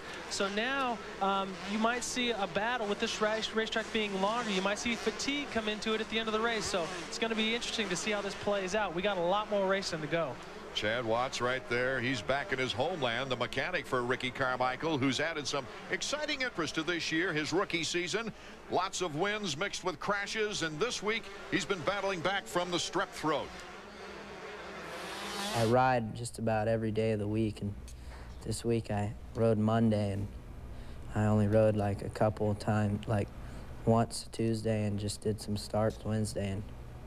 And if you see me sitting down, it's because I'm tired and haven't rode all week, but I should be okay for 12 laps. I might get a little tired and winded towards the end, but hopefully I won't be tired from picking up my bike this weekend. Ricky wants to win this one here today for that hometown guy, Chad Watts, his mechanic. Well, I'm impressed with what I'm seeing by Ricky Carmichael's mechanic. He showed him a lap time. A lot of times when you see that, that's a sign of confidence. When I would get lap times, it was like, okay, let me know what I'm running. And in my mind, I know I could run, say, he out there at 116. I can run that for 20 laps. Battle for 4th is on. Jimmy Neese putting some pressure on. Brock Sellards, that's one of my guys from Ohio again. He's been an underdog this year and got started off with a bad start at the Indianapolis whenever Carmichael ran into the back of him. Kind of a controversial thing, but he's put in some good rides, got on the podium, and maybe tonight he can do it again. Roncada 4 seconds in back of our leader, Ricky Carmichael. 8 seconds back of the leader is Ferry, but Ferry's pulling away from 4th and 5th. AMA Supercross action, more of it. 125 main event. Get ready for the thrill of your life. AMA Supercross live. A Saturday night you'll never forget. AMA Supercross live. The guts and the glory of the best riders in the world. AMA Supercross live. Feel the rush of the most extreme sport on the planet live. AMA Supercross. The 1997 flight to the finish. Live it live. It's over 8 feet long from one end to the other, and it makes you look for the farthest distance between 2 points. The new Valkyrie Tour. America's the boulevard it was born to cruise. 6 cylinders, 1,520 cc's. You'll go through towns where you'll be the biggest thing that happens all year. The new Valkyrie Tour. America's the boulevard it was born to cruise.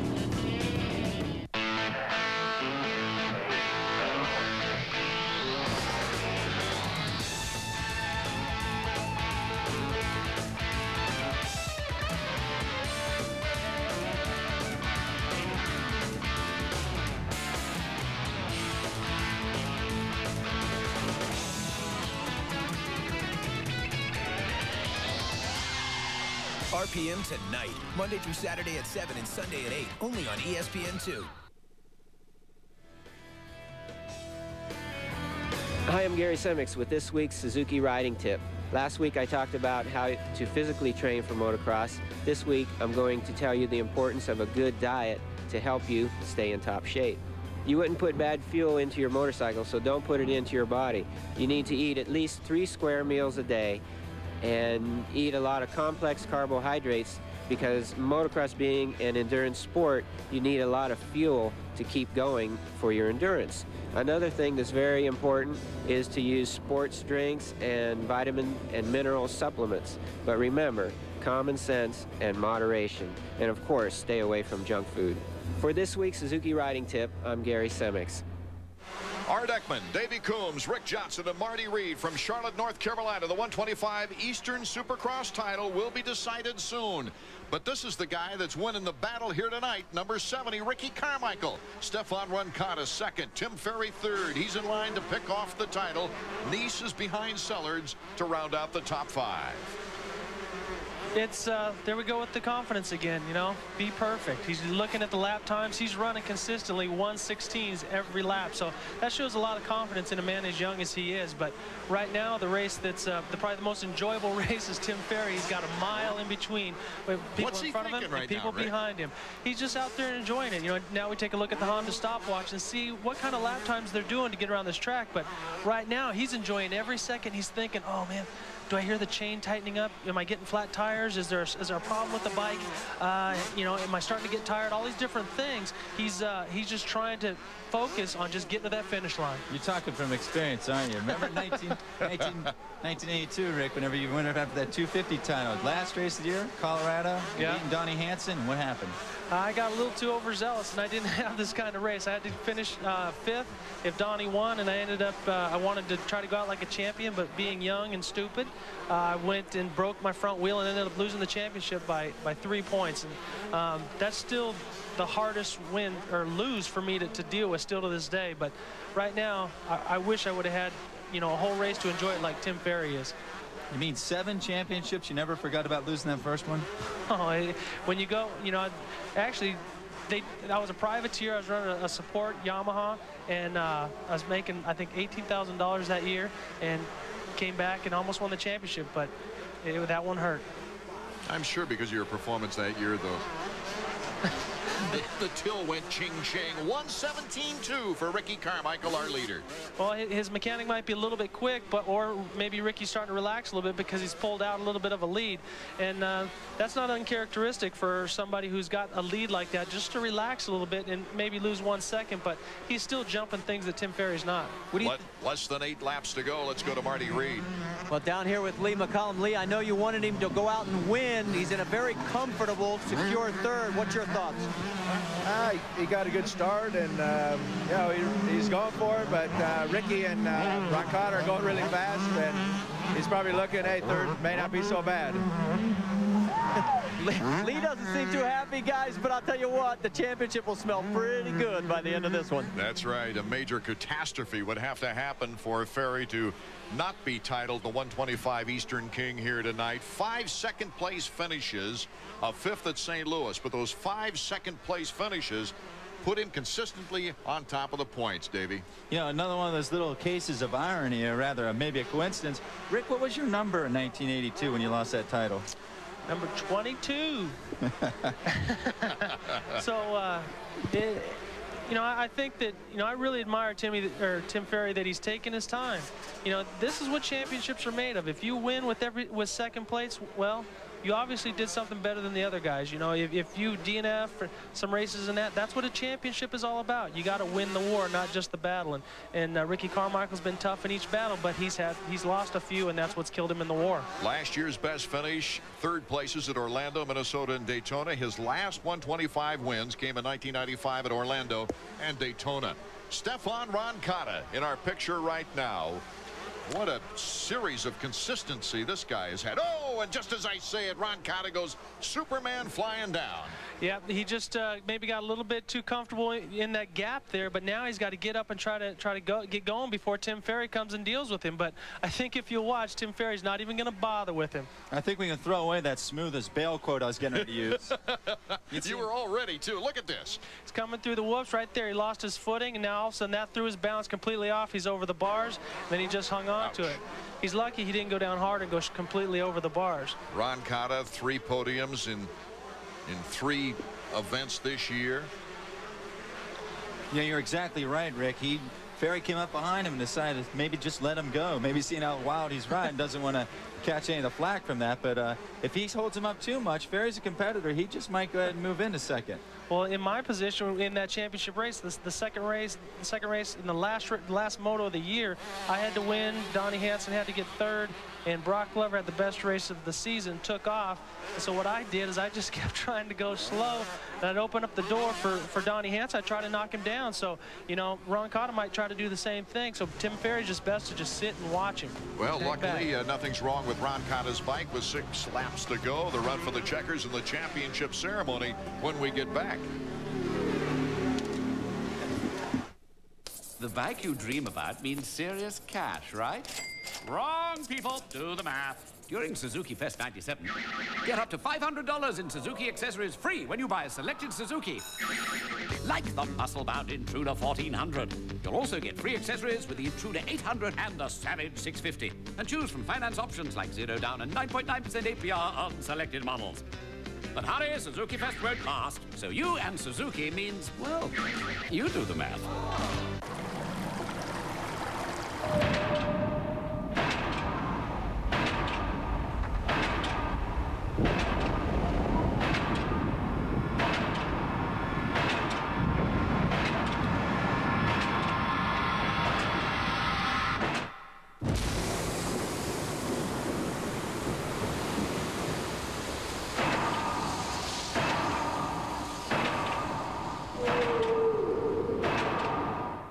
From ESPN Labs, a breakthrough in sports coverage.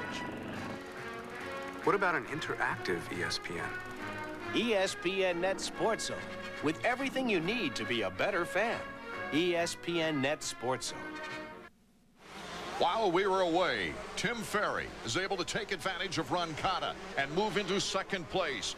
Ferry just into his natural rhythm right now. He probably made the best move now. As number 7, he goes for the most wins in the 125 Eastern season. Yeah, you know, for Carmichael, what he's going to have here is maybe a de facto championship. And by the way, Rincada just made a pass. Just got him back. Yeah, the last time they came through, just to cut back to these two guys, Lee McCollum, Tim Ferry's mechanic, put out eyes in the back, and he showed it to Tim Ferry, which might have meant, look out, Rincada's behind you, but he showed it to Rincada too, maybe letting him know that they're watching him if he tries a takeout move somewhere in the back part of the track. Yeah, it didn't really look like Ron Cotta had a problem. He just sort of backed down, and now he's back on it again, you know. And his mechanics just is giving him smart signals now. It's telling him basically to let him go. You don't want to fight with the guy that you're dicing for a championship with, because I know if it was me and I was dicing with somebody, I'm going to try to take him out if I can. Carmichael looking for his 3rd win of the season. Unfortunate, John Dowd had to bow out of this season early. Yeah, John had started out on fire, and of course we knew last week at Pontiac that he was hurt and he wasn't going to be there. But yeah, for Carmichael, this will give him 3 wins of the year compared to 2 for Rincada, 2 for Dowd, and that's a lot of momentum for next year too. Carmichael, Rincada, Ferry, Sellards, and Curry are top 5 right now here in the final 125 Eastern race. And Schnell has started in 16th after that first turn mishap. He's now in 6th place with Dowd and Sheik out. He could move up in the final point standings. You know, right there we just saw Tim Ferry really back off. Like Rincada slowed down too, and you could see Ferry doing that. Ferry is going to completely stay away from him now. I think they're worried that there might be a little, I don't know, hanky-panky in the back corners there, maybe a takeout move, and Ferry's going to avoid that like the plague. Well, you all are talking about how long the laps are here. You have no idea how long they are to Tim Ferry, all right? These things, he might as well be racing the Baja 1000, because every lap he takes, it's going to take him forever. 2 laps to go as you see the board goes out to Tim Ferry. Says 2 laps and ride, okay? So now he just got to breathe, focus, and just make sure he clears those doubles, because there's nobody around that's challenging him right now. He just has to focus and really enjoy the moment. If Ferry can hold upright, Suzuki then has their 10th 125 title in 26 occasions as far as chances during the season. Yeah, what do you think that's going to mean to them if they get a 250 title in a couple weeks here? First one in a long time there. Well, Roger DeCoster can smile and take a deep breath. Well, it'll mean a lot to them. They've had a real long dry spell when it comes to 250, but you know, we haven't been talking a lot about this kid, Ricky Carmichael. You know, he's just been out there putting it to him, basically doing what Jeremy McGrath was doing to everybody last year. So I'm really impressed with the enthusiasm and the effort and everything that he puts into his riding. He's going to be a factor for a long time. Tony Berluti looking on, Team Suzuki. Tony's got some experience with some championships. He got Damon Huffman to a couple out in the West region. Ricky Carmichael, number 70. What a joy it's been. Exciting, no matter what happens with this kid. Yeah, you watch him jump. He uses the best of his shortcomings. We got one lap to go, but you watch him. That kid uses everything he's got. You know, his short body. He moves that thing around the bike, and he just really works it. In our final lap, Schnell was moved up to 5th. Rick, does Ricky Carmichael remind you of Damon Bradshaw in 1989?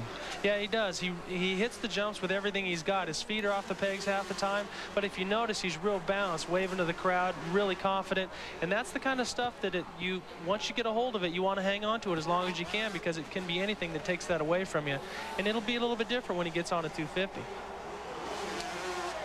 Carmichael looking to win the battle, but Ferry looking to win the war. Well, while we got a second here, I'd like, and I know you would as well, I'd like to say hello to David Bailey. Sorry you're not here, and we always have a blast when I get to work with you, David, so I hope everything's going well, and I'm not going to see you at the next telecast, but these guys will. I hope so, David. Get well soon. Did you see that Bailey light cross up there? Yeah. David Bailey could throw the bike sideways like it was no one's business, and Carmichael got the same rhythm. And Tim Ferry can roll over and get to the finish line. Whoa! Look out there. Lee, a good thing he wasn't watching. Show me. Show me the money is what he's going to say. That's it. Show me the money, yes. As Tim Ferry is looking for his first championship since Loretta Lynn amateur days. Here's the checkers for Ricky Carmichael. His 3rd win of the season. He's a superstar. And Roncado will take 2nd place. Here comes the newly crowned 125 Eastern champion right now, Tim Ferry, Team Suzuki. A very rare 2nd place knack-knack, or rather I should say 3rd place there. I mean, I don't think I've ever seen someone throw a knack-knack from 3rd. Hey, that's an awesome feeling, something that you work so hard for. And if you notice, you see the Yamaha mechanics and other people congratulating him as well, because everybody knows how hard you work. You know, that was John Rosenstiel that worked for Brock for so many years, and Marty Tripes and everybody. So he knows what it's like to put in a whole season to win for a championship. And it's great to see camaraderie between riders. Ricky Carmichael knows he has won the battle, but he knows that Tim Ferry won the war. 125 titles, the first Suzuki 125 title in 2 years. The last time did it Tony Berluti and Damon Huffman combined to win the West in '95. We'll be back with the ceremony right after this. How do you lose fat and build muscle in only 20 minutes a day, 3 times a week? The Bowflex Better Body Workout. Chest, shoulders, back, arms, abs, and legs. For the body you want, call and get your free video and brochure on the machine that works like an entire gym that fits anywhere in your home. Hey, Vince, there's a big old juicy hunter sitting on an ATV in the mud over there. You suppose he's stuck? I hope so. I'm starving. Wait a minute. That's a Suzuki King Quad. Selectable 204 wheel drive, 5-speed transmission, 3-speed sub-tranny. Nah, I've yet to see one get stuck. Then what's he doing just sitting there? Looks like he just stopped to... Reload! The Suzuki King Quad. More features than your friend's ATV. I'm a soft-spoken kind of guy. There's nothing more important to me than a quiet chat with my son, Shaquille. I just marched to the phone and dialed 1-800-COLLECT. The money I saved him, he can use to buy some new backboards. Take it through the hole, Shaquille. He's gonna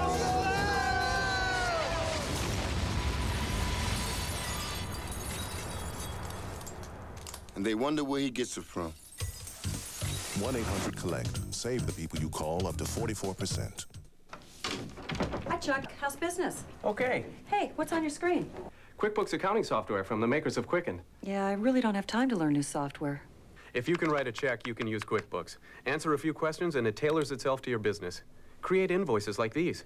It has accounts payable, accounts receivable, payroll and inventory, and over 60 customizable reports that put you in control. I'm gonna try it. Nothing to lose. Call 1-800-344-8300. Here in Charlotte, a new 125 East champion is to be crowned as we look at tonight's top 10 finishers. Lee McCullum showing him the money. And with the winner of the race for tonight, let's go down to Marty Reed. Yeah, we'll talk to the guy who crossed the line first. Ricky Carmichael, you and I talked right before the race, and I said if you got out front, this was going to be your night, and it was. Yeah, I mean, I knew all along, all year, that I was one of the fastest guys, and I just didn't have my priorities straight. And I rode a good heat race. Even though I got second, I rode smart, and I rode smart that time. Even though I didn't get the whole shot, I didn't blitz it and crash this time. I just used my head and got by Timmy and pulled away. I mean, Stefan was catching me, but I figured he'd get tired, you know, because it seems like he fades towards the end. And I don't know, I'm glad that I won this last one.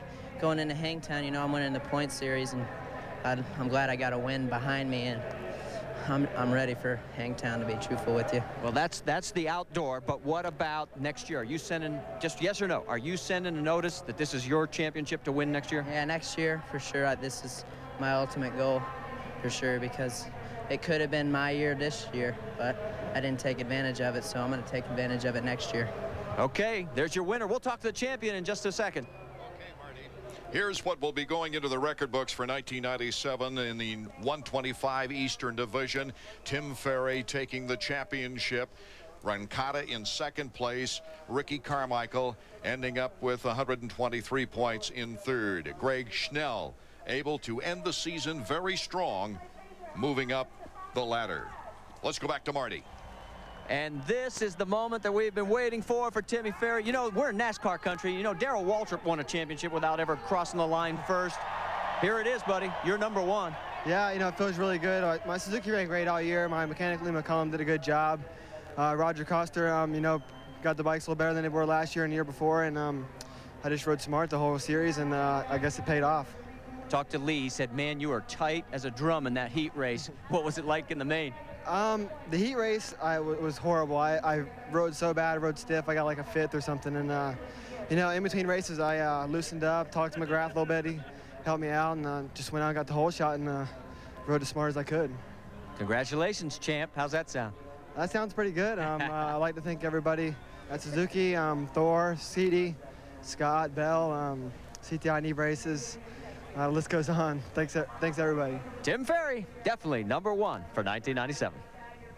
Well, it was especially good, gentlemen, to see smiles on Roger DeCoster's face and Tim's dad, who was also available down there to greet the celebration as Tim Ferry wins the 125 Eastern Crown by 11 points. Yeah, when you win a championship, it doesn't matter what it is, if it's an East-West or if it's 250 National.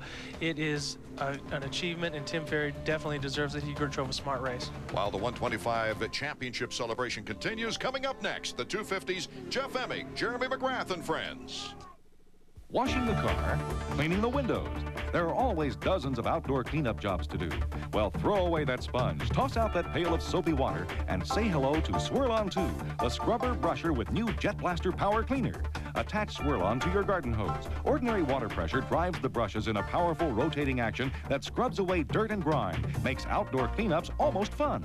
Switch heads to the powerful Jet Blaster and hold on. Your garden hose is like a cleaning machine gun that blasts away stubborn mud and road grime. The gentle fanning tip gives the high-pressure nozzle a wide, soft spray to rinse and clean. Safe enough for a luxury car finish. Now on this special TV offer, the complete Swirl On 2 cleaning system can be yours for just $29.95. Here's how to order. Call toll-free 1-800-564-1120 or send check or money order for $29.95 plus shipping and handling to Swirl On 2, 2 Morgan Avenue, Norwalk, Connecticut. For fastest delivery, call 1-800-564-1120.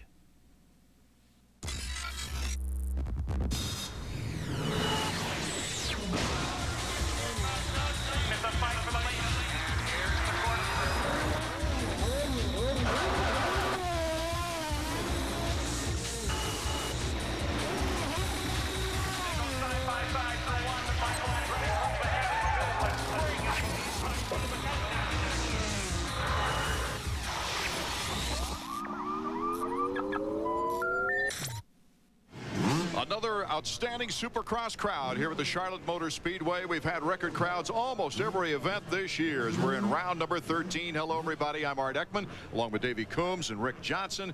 Guys, as we go into this title chase with Emig just a few points, a couple of points ahead of Jeremy McGrath, Jeff Emig doesn't look like the rider that got him the 11 or 19 point lead at one time. You know, the time is now for Jeff Emig. He came out on fire like after the third race of the year, but in these last 3 races, he's hit a sandbar. He's got some problems. Yeah, and Jeremy McGrath has just been getting stronger and stronger. He knows what it's like to dominate a series, but switching bikes, it's not that the Suzuki was a worse bike, it's a different bike. The clutch reacts different, the power band's different, suspension, everything.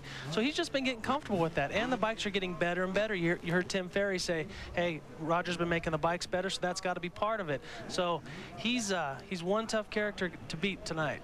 And the emergence of the Yamaha team with the strength of Ezra Lusk after Doug Henry was injured. Doug Henry with a couple of wins. Lusk comes and picks up the banner. A couple of more wins. Marty Reed, some dark horses? Hey, there's a couple out there. Of course, the hometown favorite, Damon Bradshaw. But what about Larry Ward celebrating his 27th birthday? He was 3rd last time out. And then Ryan Hughes. This track owes him. That's the way he feels about it. He thinks he has enough to go the distance. Taking a look at the Suzuki point standings, Emig with a rather precarious 2-point lead on McGrath. Then there's also a battle between Lusk and Ward for 3rd.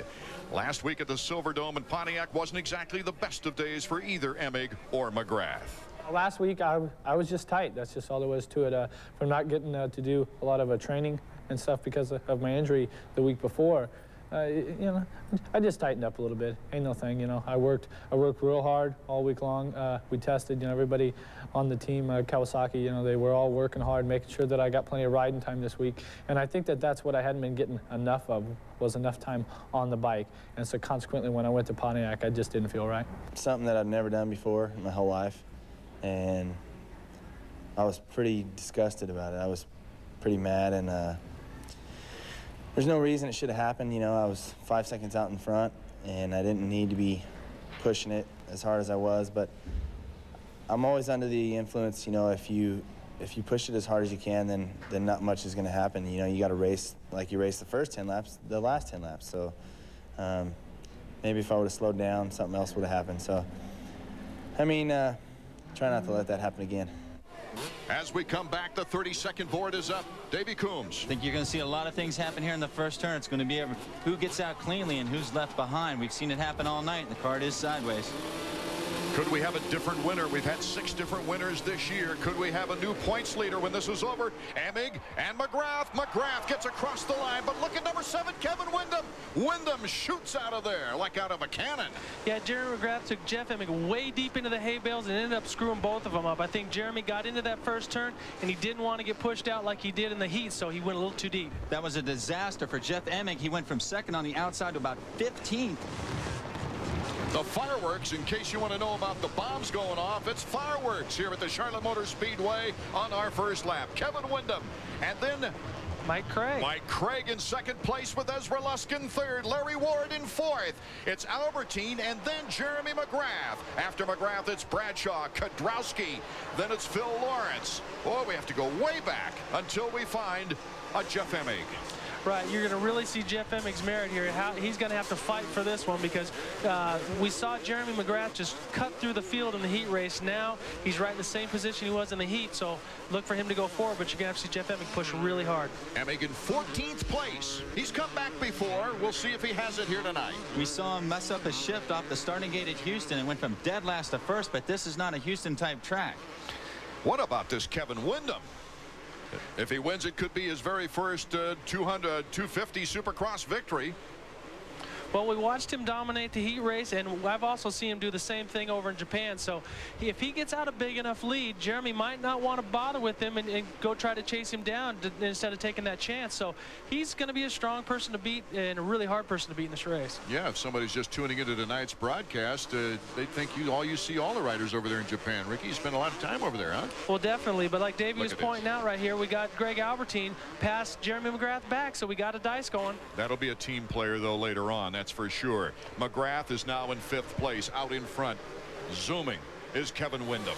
Might see a little bit of the future of Supercross now. We saw it in the 125 class with Carmichael, and right there goes the future of the 250 class, Kevin Windham.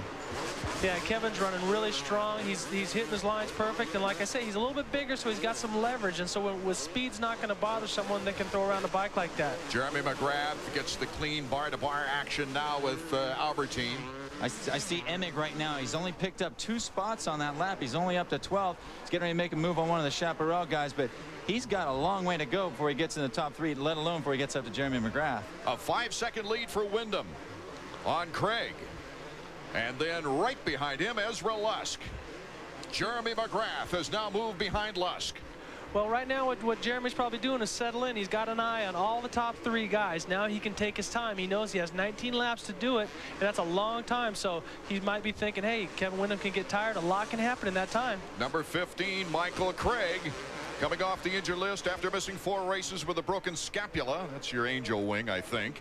But he's one of the riders, guys, I thought had a good chance for a win this season. Ezra Lusk takes Craig, number 15. Maybe a little bit of that time off came back and haunted Craig right there. He junked the landing off that little double. That's all Ezra needed. Now we got Yamaha 1 and 2, and that's happened once earlier this year. More than once. In fact, Yamaha is one of 3 factories to have a 1-2 finish this year. Yamaha, the only one with doing it twice. Craig off the track. Craig just cased the jump really hard. He might have re-injured his leg or something, but he just pulled off the track like, hey, I heard something. I'm gonna hold off and park it. He's off the side of the bike. So Wyndham running away in first place. Ezra Lusk in second.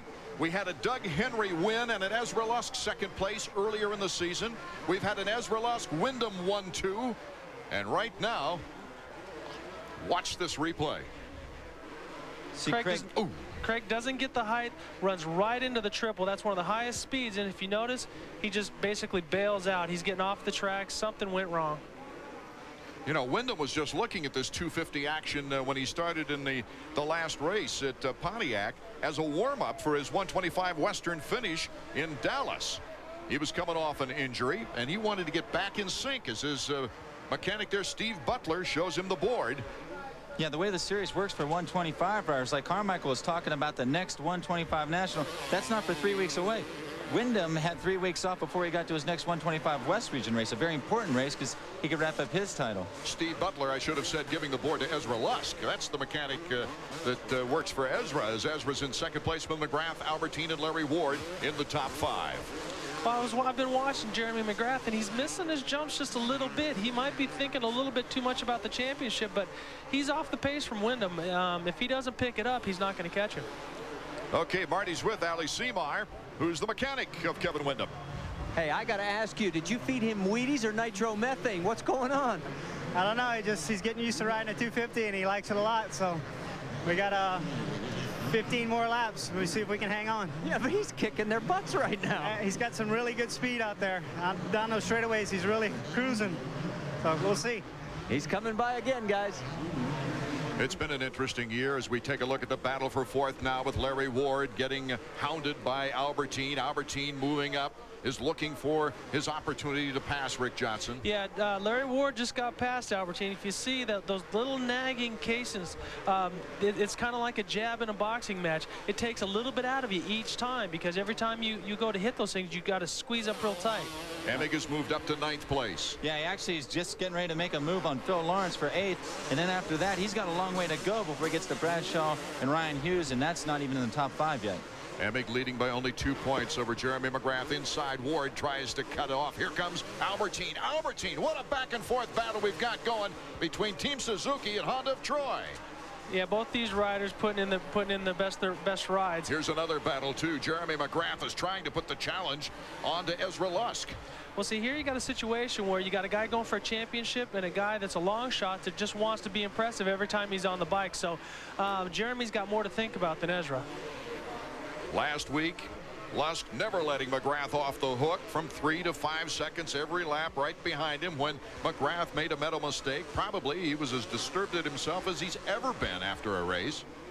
You know, I know last year that Ezra Lusk finished 3rd in the standings. It was a big surprise, but it was nowhere near as convincing or as impressive as he's been this year, getting all these podium finishes and doing so well. The race for the 97 AMA Supercross title continues from Charlotte, North Carolina. Stay with us.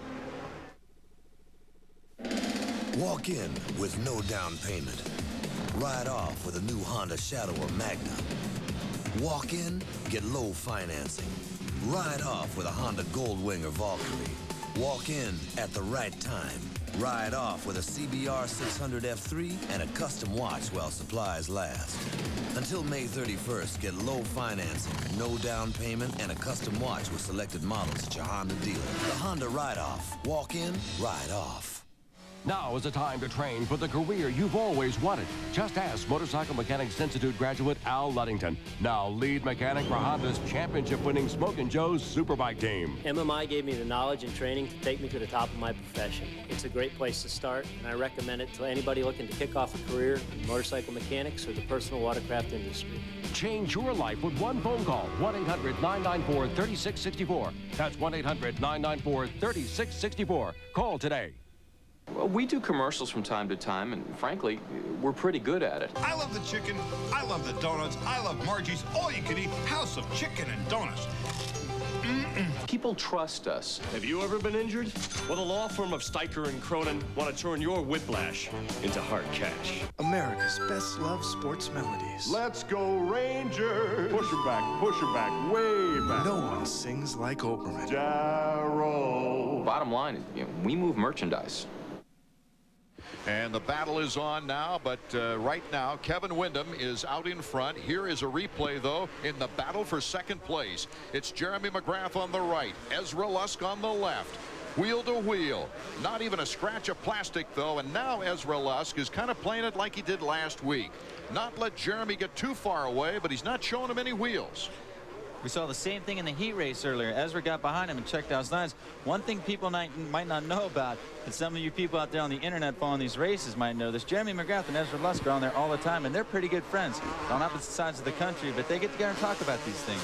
Yeah, but right now, I don't care if they're bunk bed buddies. These guys are going to take each other out to win this championship. Windham, McGrath, Lusk, Albertine, Ward, Hughes, and Emig. Now, that shouldn't be a problem with Emig getting by Hughes. Ryan Hughes is a tough player. He gives it 110% anytime he's on the track. Last year, he broke his jaw, came out and rode. And so he's just moved by, yes. Ryan, and now he's looking forward to Larry Ward.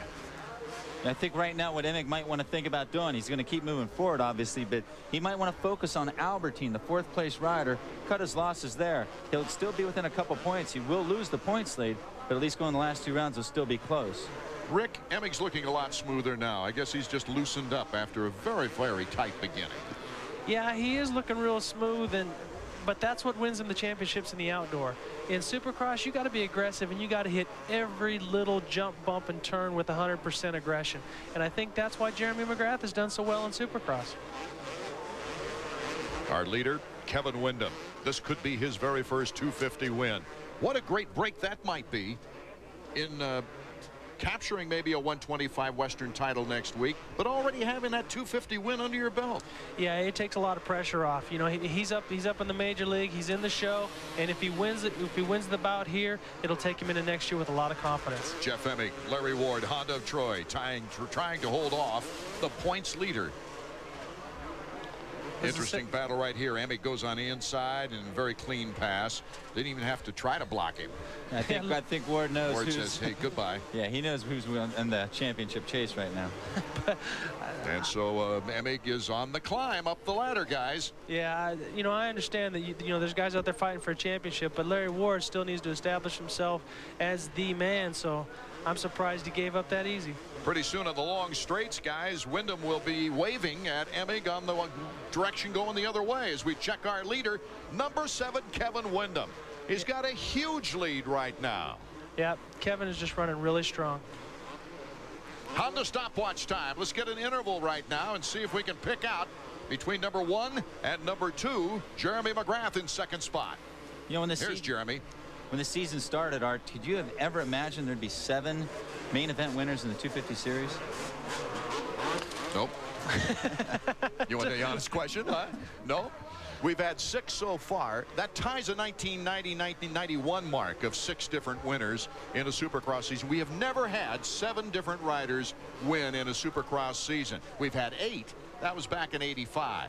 Yeah, but after last year's just complete dominance of Jeremy McGrath, I know he switched brands and everything like that, but he's still McGrath. And never before have we had simply 6 different winners in only 3 different brands. Back in those days, in 90 and 91, all 4 brands participated in that kind of display. Yeah, but I think one of the things that you can, one of the reasons is people saw a dent in Superman's armor over in Europe and Japan when Jeremy didn't do well in the new Hondas, and I think that gave them the confidence to say, hey man, Superman has kryptonite, maybe we can beat him. 8 laps remaining in our 250 main. Can Windham hold on to this lead as we check out his lap time, Rick Johnson? Well, he's running 3 seconds a lap faster than Ricky Carmichael was, so that's give a little call to him for running that hard on a 125. But Kevin Windham is just running smooth. You look at him, to me, genetically, he's got the right buildup. He's big enough to where he can manhandle the bike, but he's not so big that he's getting in his own way. So he's a contender. Guys, we have another fan fact on the way. We have never had 4 first-time winners in one season. If Windham wins this race, he'll go with Albie, Lusk, and Huffman as a first-time winner on a season. We mentioned it was stiff competition this year, but those numbers really prove it. And those guys are all really young, too. I think it bodes well for the future of Supercross. Yeah, here we're watching Jeremy McGrath, and Jeremy's just going to do what he can to pick off a little bit of time here and there on Windham. He's not going to make any big mistakes and go chase him down. Oh, Lusk making a big move. Leaps over Jeremy McGrath. Ezra Lusk wants that number 1-2 finish for Yamaha. McGrath now has to wake up. I think he caught him by surprise. That goes back to what Rick was saying whenever Larry Ward pulled over and let Jeff Emig by. Ezra Lusk, he does not have the same courtesy. No, you're watching guys that want to be superstars and want to be the best, and I think Ezra Lusk knows what it feels like to win a couple of main events. Okay, down to Marty. Yeah, when he came by, he was motioning something about being wrong with the bike. I'm standing here with Wyatt Seals. He's on the radio with Roger DeCosta. He can't talk to me right now. They're trying to figure out what's wrong also, but there is definitely something wrong with Jeremy Suzuki. He's got a flat tire. Looks like he might have the flat tire. Jeremy McGrath, what a break this would be. Yes, the rear tire. Yeah, Jeremy McGrath has got a rear flat tire. Well, it's a fairly straight track. If it were the front tire, it'd be impossible. Yeah, but with this high-speed track, as much as you're accelerating to jump triples and doubles and through the whoop-de-doos. That's right, lots of jumps. Yeah, you're going to throw that bike sideways. So we're going to test his merit, but that's the great thing about Supercross. There's a lot of time left, too. That thing might come off the rim lock, and he's going to have some real problems. 7 laps remaining for number 1, Jeremy McGrath. Can he hold on? As Emig has got to be inspired once he sees the pit board and see what kind of time he's picking up on Jeremy McGrath. Just a matter of time now. You know, the way things are working out for Emig, you better hope that Hughes and Ward get inspired too, because the way he's running, he's going to need some more points to cushion him when he gets to Dallas and Las Vegas. Well, looking at that rear tire, it was 10 years ago that I did some development work with Dunlop on the 19-inch rear wheel. If that was an 18-inch rear wheel, it's a lot more tire than that's hanging out there, and you have a lot more trouble. So, you know, I think this tire will hang in there. It's a soft enough track. There's not really anything that can hurt it, but he needs to stay straight and focused going off the jumps. We're seeing Greg Albertine come up behind his teammate. I wonder how long Albie's going to stay behind him. Well, he might just take it right now. He's going to the inside of the corner now. Or do as a team player, do you come back and try to delay Emig? No. Albertine takes Jeremy McGrath. Let's go down to Marty. Yeah, we're down here with Wyatt Seals. Wyatt, looks like the rear tire. Yeah, it's definitely flat. I guess it happened back here, back on the backside, at the other end here at the left. So, I don't know, he's just got to do the best he can. Hopefully, I mean, we're coming up with 5 laps to go. And Pro's coming. God, I hope we stay ahead of him. We're going to get the stopwatch out, guys. We'll keep tabs on this one. Well, the next battle will be Emig versus McGrath, as we see Greg Albertine now moving up a spot into 3rd place. I mean, you can't imagine the breath of fresh air that Jeff Emig has right now. When he comes around and he sees on his chalkboard, Jeremy flat tire, I mean, that's just like a breath of oxygen. And he's just going to, right now, he's just staying his same consistent Jeffro, and he's just going right after him. What a gigantic momentum shift this might turn out to be. He's not past him yet, and it's not to say that something's not going to happen to Emig, but wow, this is totally unexpected. He's 5 seconds behind and drawn up fast. Number 3, Jeff Emig. What a break for Jeffro. Okay. Let's check out the Honda stopwatch now and see.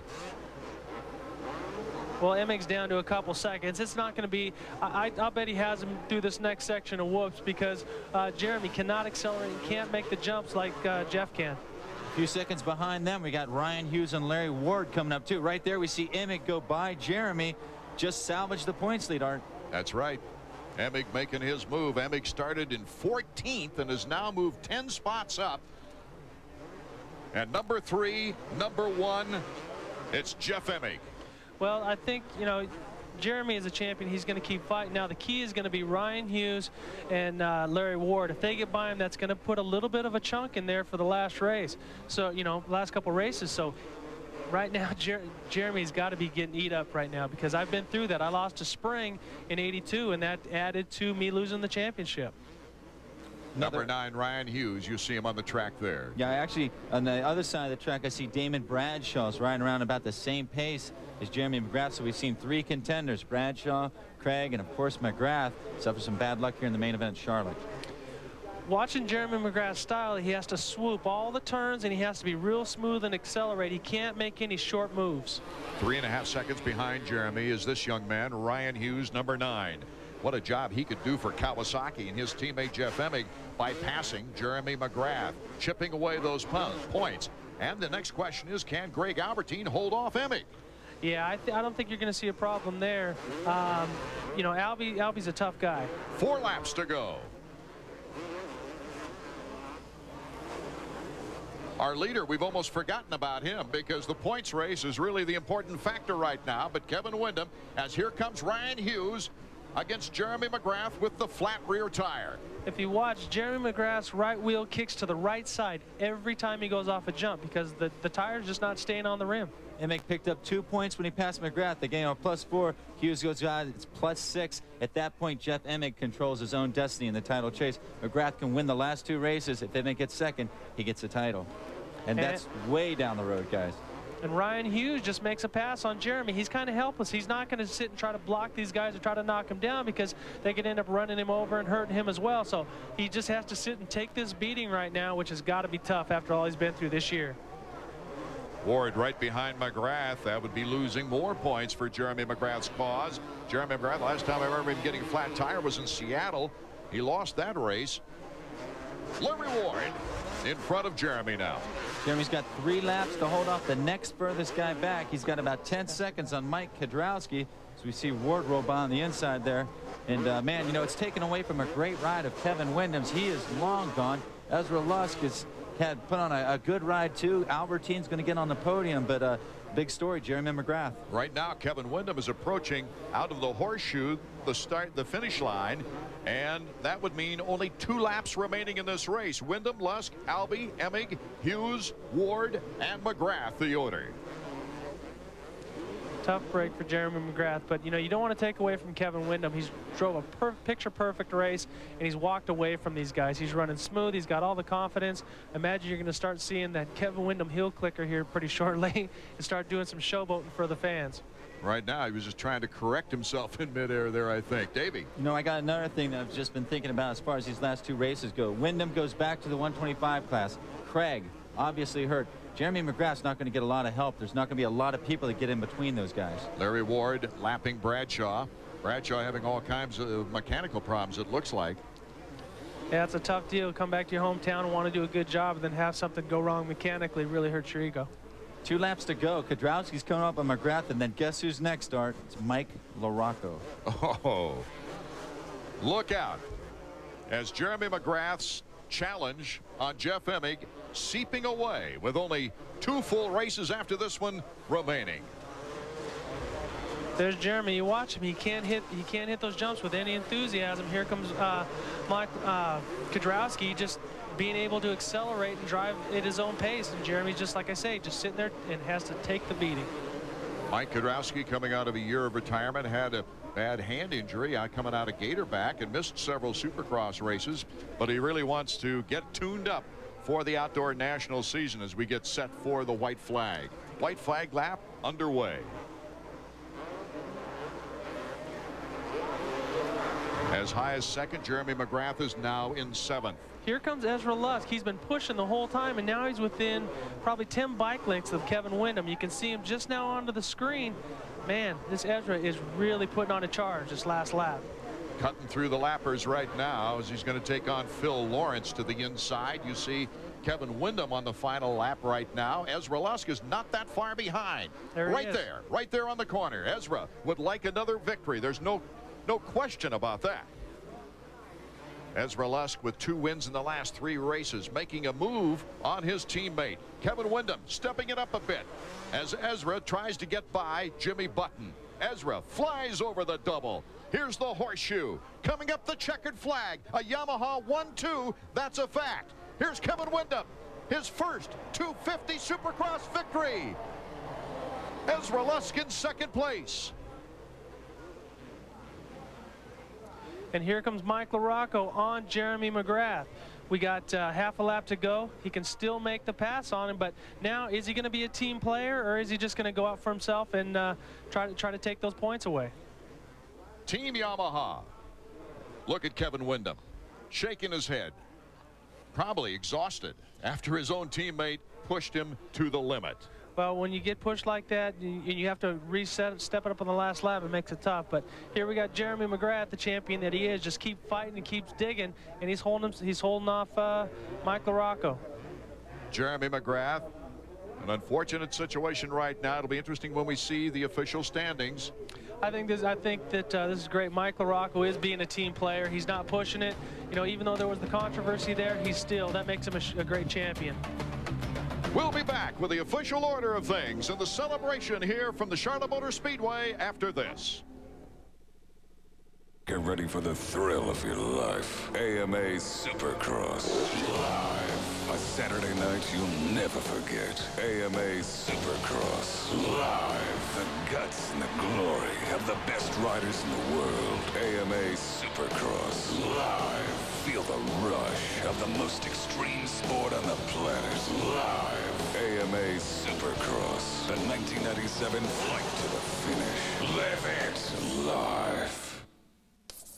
Now, the bike you want equals big-time bucks, correct? Incorrect. Do the math. During Suzuki Fest 97, get up to $500 in Suzuki accessories free with a selected Suzuki, like the awesome GSX-R 1100. You also get free accessories with the Katana 600 and 750 and the RF 900R. And choose from financing options like 0 down and 9.9% APR on selected models. But hurry, Suzuki Fest won't last. So you plus Suzuki equals... Oh, come on, add it up.